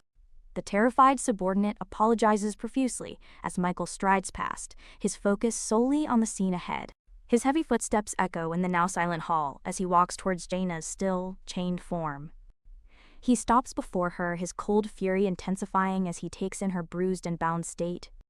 The sight of her small, unconscious body, bruised and bound by heavy magical chains on the cold stone floor, sends a wave of silent, murderous rage through him. His gloved fist clenches until it trembles, knuckles turning white as he struggles to contain his overwhelming fury, his mind focused on a single burning question: who did this to her? Lady Helvenia and the others watch in stunned silence, feeling the raw, unrestrained killing intent radiating from him. His magical aura explodes in a torrent of brilliant blue light, eyes glowing with unrestrained power as he roars, demanding to know who dared to lay a single hand on her. Dark energy rumbled intensely. A brilliant light then erupted. The immense magical pressure sent tremors through the entire building, throwing the other mages off balance. The source of this overwhelming power was Michael, whose eyes now blazed with a pure white light, his mind completely consumed by a cold and absolute fury. His magical aura exploded outwards in a torrent of brilliant blue energy, pressing down on everyone present with an almost physical weight, silencing them with its sheer intensity. The intense pressure forced the others to their knees, but the woman knew she had to stop him. Ignoring the crushing force of his aura, she desperately called out his name, pleading for him to calm down. Her voice managed to cut through his rage-filled haze, and his eyes returned to normal as he turned. She gently held Jaina, acknowledging his pain, but insisting they focus on treating her first, explaining that the magical bindings needed to be dispelled immediately before anything else. Michael reluctantly agreed, admitting that dispelling complex binding magic wasn't something he specialized in. Another mage steps forward, placing a hand on Jaina to begin assessing the complex binding magic. A brilliant light envelops the chains. With a final flash, the powerful restraints shatter, freeing Jaina from their magical grip completely. Now that she's free, the woman gently cradles the still unconscious Jaina in her arms. Upon closer inspection, she discovers the horrifying extent of the damage Jaina sustained. Her body is covered in bruises, and there are clear traces of a powerful attack spell. Hearing the report of her injuries, Michael's expression darkens as a painful memory surfaces in his mind. He remembers Jaina's desolate words, how she felt utterly alone in the world, believing only she could ever truly protect herself from harm and endless suffering. The memory fuels his fury. He had warned her to be careful precisely because of this. His rage boiling over, Michael clenches his fist tightly and declares he can't hold back anymore. He turns to leave, instructing the others to handle Jaina's treatment. When asked where he's going, he replies with chilling calm that he's off to make a formal complaint. Michael clarifies that his formal complaint is directed squarely at her father, his expression grim as he walks away. Meanwhile, inside a lavishly decorated office filled with magical artifacts and ancient scrolls, a man with long dark hair sits diligently working at his ornate desk. A knock at the door interrupts his work, and without even looking up, he grants permission to enter. The heavy door creaks open. Michael storms in, his voice ringing with authority as he addresses the Lord of the Magic Tower. The Lord stops writing. He finally looks up, his expression unbothered and cold, as he simply tells Michael to speak his mind. Michael gets straight to the point, informing him that his daughter was found collapsed after being deliberately targeted by mages, who discovered she belonged to the dragon race. The Lord's response is shockingly dismissive, asking what a collapsing dragon has to do with him. He scoffs, calling the dragon race an arrogant species that doesn't view humans as equals, and questions how such a supposedly powerful being could even get injured. It would have been better if she had just died, the Lord says, with chilling indifference. Michael is visibly shaken, his anger growing at the man's heartless dismissal of a child's suffering. The Lord's eyes narrow as he scolds Michael, reminding him not to be swayed by his emotions. He reiterates that the dragon is not his daughter and questions why Michael is so invested, admitting he cannot comprehend it at all. The Lord sneers, mockingly asking if Michael is sympathizing with the dragon, as Michael's magical aura flares up in response to the blatant provocation. Michael reflects on the accusation. It's not just sympathy. He simply cannot ignore the image of that small, lonely child he saw, all alone against the world. The Lord commands him to abandon such thoughts and cast aside any personal emotions clouding his mind. He coldly declares that a different species, especially one like a dragon, doesn't deserve any sympathy from them. Michael slams his hands on the desk, demanding the Lord at least recognize the child as a member. The Lord accuses him of being deceived. Michael furiously denies it, insisting the decision was his own. The Lord's eyes narrow with icy intensity as he demands that Michael just answer the question. He rises from his chair, questioning if Michael is addressing him as a mage of the Magic Tower. He reminds Michael that he gave him full discretion to handle the dragon, under the pretense of observing its biological traits for research, not for personal attachment. But now, he accuses, it looks as though Michael is trying to actively protect that dragon. Michael's hand tightens on the desk as the Lord expresses his disappointment, stating he perhaps overestimated him. With a final, cutting remark about how pathetic the situation is, the Lord turns his back completely. He begins to leave. Michael grits his teeth in utter frustration, unable to believe the Lord's complete lack of empathy or concern. As the Lord reaches for the door, Michael desperately asks if it's really so difficult to bend the rules. Michael argues that one word from him could resolve everything. But the Lord coldly replies that an uncle taking in his orphan nephew is hardly an obligation. Michael concedes that the Lord raising him is a touching story, but that's irrelevant. He roars that a father abandoning his own daughter is an entirely different matter and completely unforgivable. A dark, menacing aura explodes. The crushing pressure bears down on Michael, but he doesn't yield to the intense intimidation. He suddenly gasps for air, choking under the immense weight of the Lord's magical pressure. Despite the overwhelming force crushing him, a defiant and hateful glare remains fixed in his eyes. He lunges, grabbing his collar, but the Lord effortlessly seizes his throat, mockingly asking if he's suddenly playing Happy Family. He reveals that he once knew a fool who clung to the weakness of blood ties and ultimately lost his life because of it, his own brother. The Lord then cruelly reveals the identity of that fool. It was Michael's own father, who died saving him from a terrible fate. He reveals that he once knew a fool who clung to the weakness of blood ties and ultimately lost his life because of it, his own brother. The Lord then cruelly reveals the identity of that fool. It was Michael's own father, who died saving him from a terrible fate. The shocking revelation sends him reeling. His mind falls into darkness. A painful memory surfaces. A young crying child, his father's voice echoing in his mind, telling him it's okay. He sees his father shielding him from a magical blast, promising that no matter what happens, he would always protect him. The memory fades, leaving only his father's final command hanging in the air as he struggles to breathe.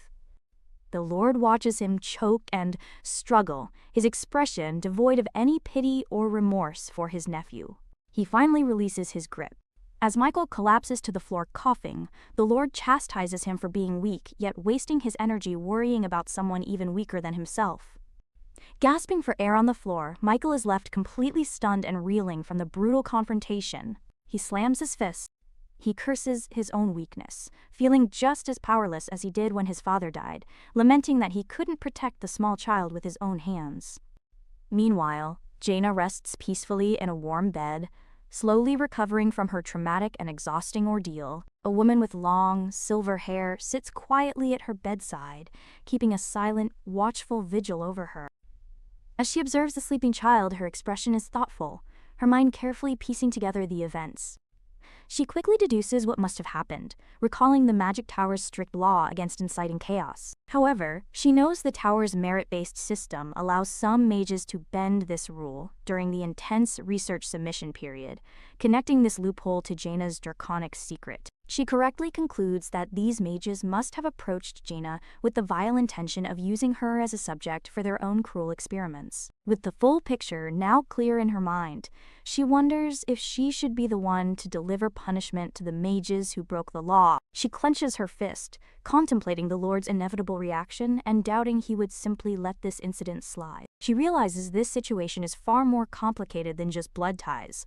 Since Jaina isn't an official member of the Magic Tower, the laws don't even apply, leaving her completely vulnerable. As she ponders the right course of action, Jaina begins to stir in her sleep, moaning softly. The woman quickly leans in to comfort her, gently telling her to be a good girl and that everything is okay. She softly strokes Jaina's hair, and the gentle, comforting touch seems to soothe the child back into a peaceful sleep. As Jaina drifts off, she whispers a single, heartbreaking word in her sleep. "Mom." The woman freezes instantly, her expression shifting to one of profound sadness and surprise at the child's unconscious plea. She recalls hearing the tragic story of the Black Knight dragon Bedrick, who died shortly after Jaina was born, leaving the child without a mother from the very start of her life. She looks at Jaina with newfound sympathy, wondering why at a time like this, she's seeking out her mother. The heartbreaking realization dawns on her. Perhaps her mother was the only person Jaina ever felt she could truly rely on. She thinks about how Jaina traveled all this way to find her father, only for his presence to be worse than his absence. Jaina always acted fine, but she wasn't, was she? She muses that traumatic childhood memories can haunt a person for a lifetime, even long into adulthood. With a soft smile, she thinks she must be getting old to be so meddlesome for someone she's not even related to. Her reflection is suddenly interrupted by a voice from the doorway, announcing their arrival before they even enter. Michael appears in the doorway, and she immediately asks him what the Lord of the Magic Tower said. He leans against the doorframe for a moment, his expression weary and grim from the brutal confrontation. Michael recounts the Lord's cruel words, that he doesn't care what happens to the kid, and if she dies, so be it. The woman expected as much, but is still disappointed. He looks to Helvenia, his mind flashing back to Jaina's vulnerable state, and states he can't just leave her. He grits his teeth, declaring that even if he's punished for defying the Lord, he can't forgive the people who hurt her. Selveniga smiles warmly, agreeing that she feels the same way. For once, they are on the same page. However, Michael places a hand on her shoulder, surprising her by insisting that she leave everything to him this time. Michael asks if she'll be alright alone. Selveniga confidently replies she has lived long enough to fear nothing, adding that dealing with the mages who caused this mess falls under her authority. She reflects on her peaceful retirement plans, which have been completely upended by the arrival of this fascinating little existence. Looking down at the sleeping Jaina, she decides this special child needs to be handled with much more care. She had intended to retire quietly at the Magic Tower, leaving the chaos of the world far behind her for good. Elsewhere, the mage Morven remembers being mocked by his peers, who called his research outdated and Stone Age-level work. The memory of their harsh insults clearly still stings, leaving him dejected and humiliated as he walks alone. Suddenly, another mage claps him on the shoulder, cheerfully asking where he's going, looking so defeated. The mage asks how his research is coming along, to which Morven gives a non-committal answer. The colleague then leans in, asking if he has heard the latest rumors circulating around the tower. He specifies that the rumors are about the mysterious little girl who has been seen around the Magic Tower recently. He whispers that while details are scarce, the girl was found in the annex bound by restraining magic and completely unconscious. This incident has apparently enraged both Lord Michael and Lady Selveniga. The colleague warns that because they're in a foul mood, Morven should stay out of their sight. He then notices Morven's injuries and asks where his glasses are, prompting a flustered reaction from Morven. Morven lies, claiming he failed an experiment. His colleague advises him to be more careful now. Claiming he's not feeling well, Morven announces he's leaving early, which confuses his colleague. He quickly turns and leaves. Once alone, Morven begins to panic, biting his thumb as he desperately wonders what he should do now. He frets about his lost glasses but realizes the far bigger problem is that if the dragon brat wakes up and starts talking, he'll be completely finished. He stands frozen by fear. He tries to reassure himself, stepping forward as he concludes that it should probably be fine after all. His confidence stems from one critical fact. So far, the brat isn't officially recognized as a member of the Magic Tower, giving him a potential way out. He reasons that since the Lord of the Magic Tower hasn't stepped in, the girl probably has no more value than being a simple test subject. He chuckles to himself, confident that in a tower where the Lord's word is absolute, no one can do anything to him, no matter how angry they get.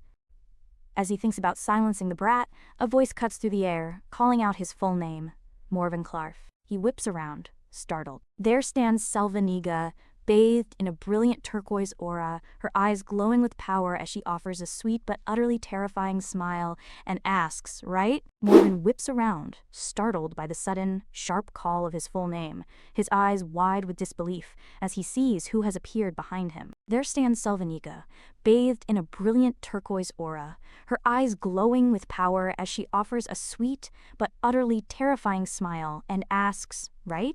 Morven stammers her name, trembling in her presence as he questions why she, of all people, is here. She attacks without warning. Magical vines erupt upwards. The vines wrap around him tightly, pulling him off balance as he screams in pain and confusion. His research book falls.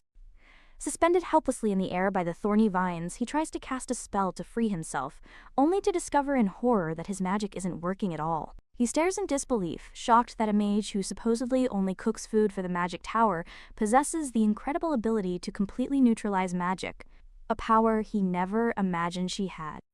As the vines tighten around his face, he lets out a terrified shriek, his bravado completely gone. A small, cruel smile plays on Selveniga's lips as she whispers with mock pity, "How unfortunate." She taunts him further, her voice dripping with condescending sweetness as she asks if he's mad that the older sister who came to catch him is even more impressive than he is. Sometime later, Morven is broken and sobbing in a dark dungeon, admitting that he was wrong. Now chained to the wall, he desperately pleads with Selveniga to let him go, but she remains completely unmoved. She looks down on him with disdain, coldly pointing out that it's only been a week, and he's already crying. She reminds him that during that entire week, all he was given was water to drink, and not a wink of sleep. With a chillingly sweet smile, however, she reminds him that whatever he thinks he's endured, Jaina probably suffered much more at his hands, making his punishment seem trivial in comparison. Morven frantically tries to defend himself, claiming he wasn't trying to harm the child but just needed a little help. The word help earns him a sharp slap across the face, as Selveniga questions if he can seriously say that with a clear conscience. Her aura flares menacingly as she reveals she knows the truth, accusing him of planning to kill the child once she was no longer useful to his twisted research. Morven is left speechless by her accusation, the truth of his cruel intentions now completely exposed. She looks down on him with contempt, her eyes closed as she dismissively states she's seen people like him more than once. She turns away from him, telling him not to even bother trying to explain himself. She holds up the damning evidence, his glasses, which were left behind at the scene of the crime. Her eyes glow with an eerie light as she explains that she doesn't need his excuses. She's already seen everything through tracking magic, witnessing exactly what he did to Jaina. With all his lies exposed and his escape routes gone, Morven breaks down completely, begging for his life. Helvenia hushes him, a sinister idea forming in her mind as she says he can help her. She then pulls out a small vial containing a glowing purple liquid, explaining she has a new potion she wants to try out. She tells him not to worry, which only increases his terror as he begins to sweat profusely. She reassures him that if anything goes wrong, she'll simply heal him with a healing potion. Helvenia's smile is pure poison as she explains they'll just heal him to continue the experiment. She adds that if he was willing to use someone as a test subject, he should be ready to become one himself. The potion takes effect immediately as a thick, black sludge oozes from his body, causing him to recoil in terror. The dark substance spreads rapidly. The black sludge spreads like dark veins across his face, his skin cracking under the potion's horrifying effects as he screams in unbearable, unending agony. Leaning in close, her voice is a low, menacing whisper as she gazes upon his suffering with a deeply satisfied smile. With a final, chilling invitation, she asks if they can have some fun together, sealing his terrible fate. Suddenly, Jaina's eyes snap open. She finds herself awake not in a room, but in a vast, dark void filled with shimmering particles of light, completely disoriented and wondering where she could possibly be. She tries to piece together what happened, remembering that she lost consciousness due to the immense, overwhelming pain she had experienced. Now, however, there is no pain. She feels nothing at all. Only a profound numbness and the endless, silent darkness that surrounds her on all sides. Jaina floats in the void, questioning where she is going, or more accurately, where she even should go. Her expression is one of hollow resignation, lost in the endless darkness. She reflects on her life, realizing that in both her past life and her current one, she has always been unwanted and alone, a recurring pattern of rejection and pain. The crushing reality hits her like shattering glass. There is no place for her anywhere in the world. With this realization, she wonders what the point of struggling even is anymore. As her will to fight fades completely, she begins to believe it would be far easier to just let go, to stop fighting and simply sink into the welcoming final abyss. After all, she thinks with a final wave of despair, no one would ever care about the story of an extra. But just as she's about to surrender to the darkness, a brilliant, warm light fills her vision, and a gentle voice declares, "You are the fruit of my love." Jaina finds herself standing before a brightly lit room, where a woman she doesn't recognize is lying in bed, holding a newborn baby, completely confused by the sudden vision. She realizes that the person speaking to her is this gentle woman, who gazes down at the baby in her arms with a look of pure, unconditional love and adoration. The woman smiles warmly at the infant, commenting on its beautiful eyes as she cradles it gently. She notes how the baby's bright blue eyes look exactly like that person's, a hint of fond memory in her voice. The vision shifts to a memory, where a younger Jaina listens as a horned woman tells her mother, Bezrik, that she has been cursed by the king of malevolent spirits. The woman scorns Bezriker for making the foolish choice of having a human's child, lamenting that if she had just given up the mongrel, she could have lived. Bezrich coughs violently. Her hand is stained with blood, a clear and grim sign that the terrible curse is taking its toll. Ignoring the cruel words, Bezrik looks at her child with love and softly declares that her name is Jaina. Weak and dying, Bezrik makes a final, desperate plea, asking the woman, Yurik, to please take care of her child. She admits she doesn't expect the clan to ever accept Jaina, but her only wish is for Eurike to at least ensure the child survives, no matter what it takes. With tears in her eyes, she begs Yurik to make a sacred promise, swearing by the unbreakable oath of the dragon tribe. Yurik hesitates for a long moment, her expression unreadable as she weighs the heavy burden of the dying mother's request. Finally, she turns away from the bed, her back to her dying friend, and gives her solemn vow, I swear. In the vision, Jaina sees her mother's final, pained breath as the curse finally claims her life. Now alone, the newborn baby, Jaina, begins to cry, her wails echoing in the quiet room. In her final moments, Vzice had thought she wouldn't mind dying, but seeing her child changed everything. Holding her baby's tiny hand, she had confessed that she was suddenly, terribly afraid of dying. Her last words were a heartbreaking apology to her baby for leaving her behind in this cruel world. Pulled from the vision, Jaina questions what she just saw. She doesn't remember these events from the original novel, yet it feels as if she experienced them herself, a deeply personal and painful memory. She wonders if these are fragments of a past she can't remember, a life before she was reincarnated. But regardless of their origin, the memories seem to fill her with a new sense of purpose and resolve. Her gaze hardens with determination. As the vision shatters around her, she questions why these memories are being shown to her now, at this critical moment, wondering what it all means for her future. As Jaina falls through the endless, silent void, the fragmented memories of her past swirl around her, echoing with emotions she can't quite grasp, but feels with aching familiarity. She groans as the disembodied voices grow louder, pressing in on her from all sides. The constant chatter is overwhelming. Suddenly, one loud, distinct voice cuts through the cacophony, snapping her back to consciousness with a start. Jaina's eyes flutter open, and she finds herself back in her room, listening to Michael's worried voice. He's arguing with Helvenia, frustrated that it's been 10 days with no improvement in Jaina's condition. Jaina slowly takes in her surroundings, her mind foggy as she recognizes her own room. She weakly calls out their names, and both Michael and Helvenia turn in stunned silence, shocked to hear her voice. Michael rushes to her bedside in an instant, his voice filled with relief and concern as she struggles to sit up. But instead of being relieved, Jaina looks up at him with a pout, worried she's about to get scolded again.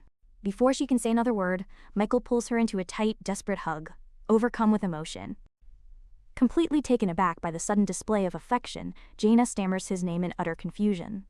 His voice is thick with restrained emotion as he asks if she has any idea how much he worried. He finally admits he's just glad she woke up, his voice filled with a profound and genuine sense of relief. Jaina remains silent, her wide eyes peeking over his shoulder, still processing his uncharacteristic display of concern. Her small hand grips his sleeve. A warm, gentle light envelops them as Jaina returns the embrace, softly apologizing for making him worry so much. This small gesture marks a significant shift in their complicated relationship. Her apology catches him completely off guard, his expression softening with a mixture of surprise and profound relief. Helvenia steps in, asking if she's hurt. Jaina reassures them she's fine, feeling refreshed as if she just had a very deep sleep. Helvenia dryly points out that since Jaina was lying there unconscious for 10 whole days, it technically was a very deep sleep. Jaina is absolutely stunned to learn she was asleep for that long. Jaina explains she doesn't remember much, only that it felt like she was having a very long dream. She then recalls Michael's apology from before, but is unsure if she heard him correctly. She asks him what he just said, and he awkwardly mutters that he said he was sorry. Pretending she can't hear his mumbling, she playfully asks him to say it again, much to his embarrassment. Flustered, Michael finally shouts his apology for yelling at her last time, admitting with deep regret that if he hadn't left her alone, he could have stopped what happened. He clenches his fist, blaming himself for not being there to protect her before she got caught up in something so dangerous. The weight of his words finally sinks in, and Jaina realizes with a jolt that both Michael and Helvenia already know exactly what happened to her. A sudden chilling thought crosses her mind, and she wonders what happened to Morven, the man who attacked her. She cautiously asks if there was another mage present where she collapsed, her question immediately making both Michael and Helvenia tense up. Michael quickly dismisses her question, claiming he has work to do before abruptly leaving. His obvious avoidance of the question makes Jaina suspicious, and she begins to worry about what they might have done. As Michael tries to walk away, Jaina stops him, her voice sharp as she directly asks what he did to Morven. He avoids her gaze, his tone laced with irritation as he questions why she keeps bringing up the man who hurt her.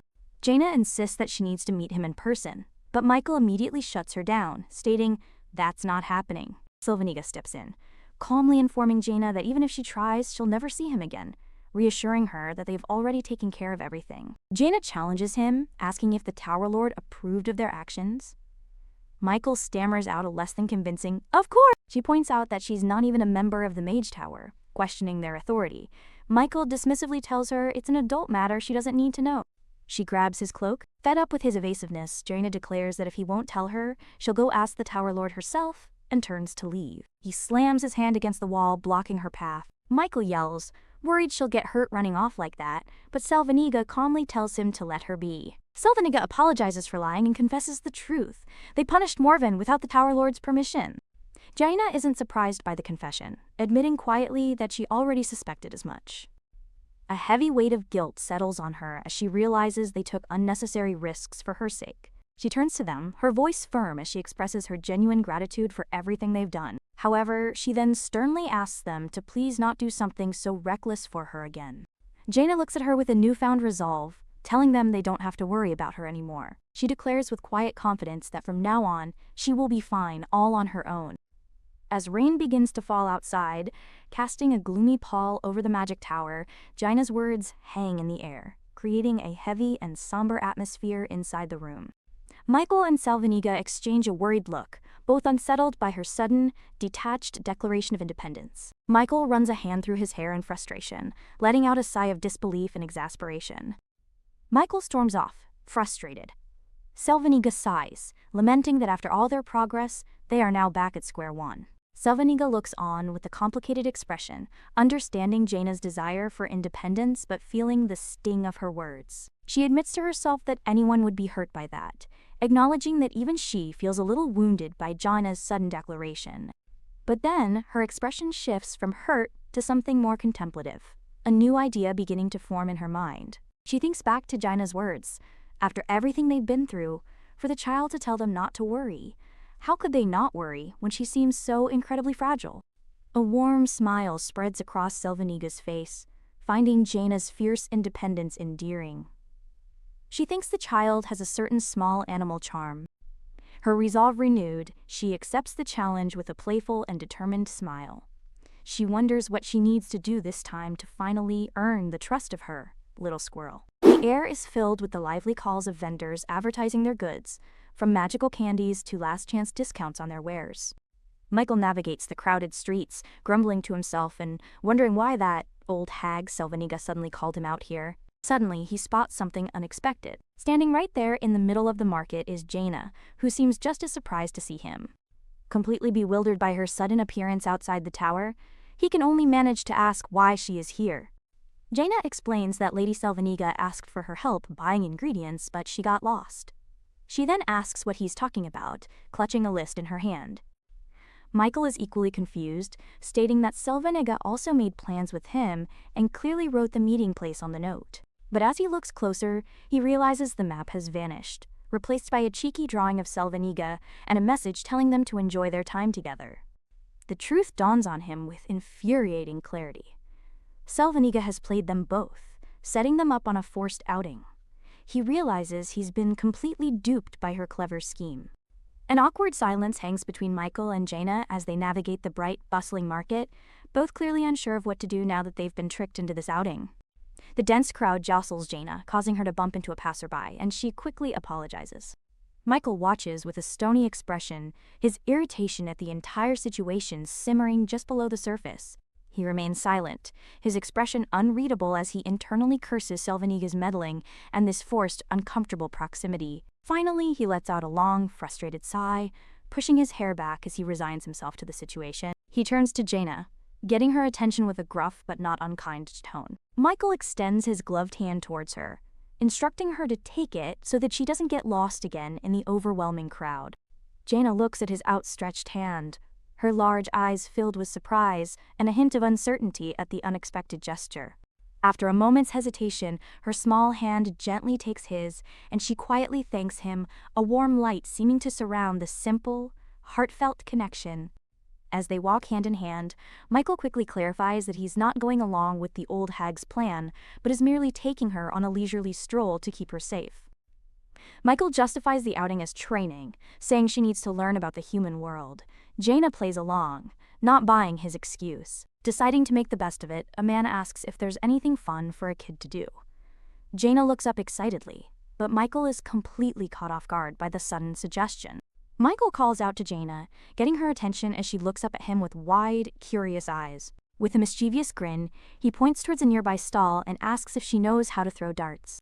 A barker with an impressive mustache calls for the citizens of the Empire to gather around for an event. He excitedly announces the first participant of the day, gesturing towards the young lady who has stepped forward. The competition begins, with the announcer explaining that the highest scorer will get to choose their desired prize.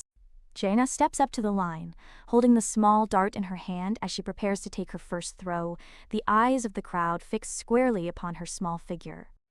She admits to herself that she only joined on a whim and has never actually thrown a dart before. Michael yells from the sidelines that if she doesn't win, she's dead meat. Jaina ignores his strange encouragement while onlookers question if darts are too hard for a kid. The announcer wishes her good luck, thinking she's just a cute kid making memories.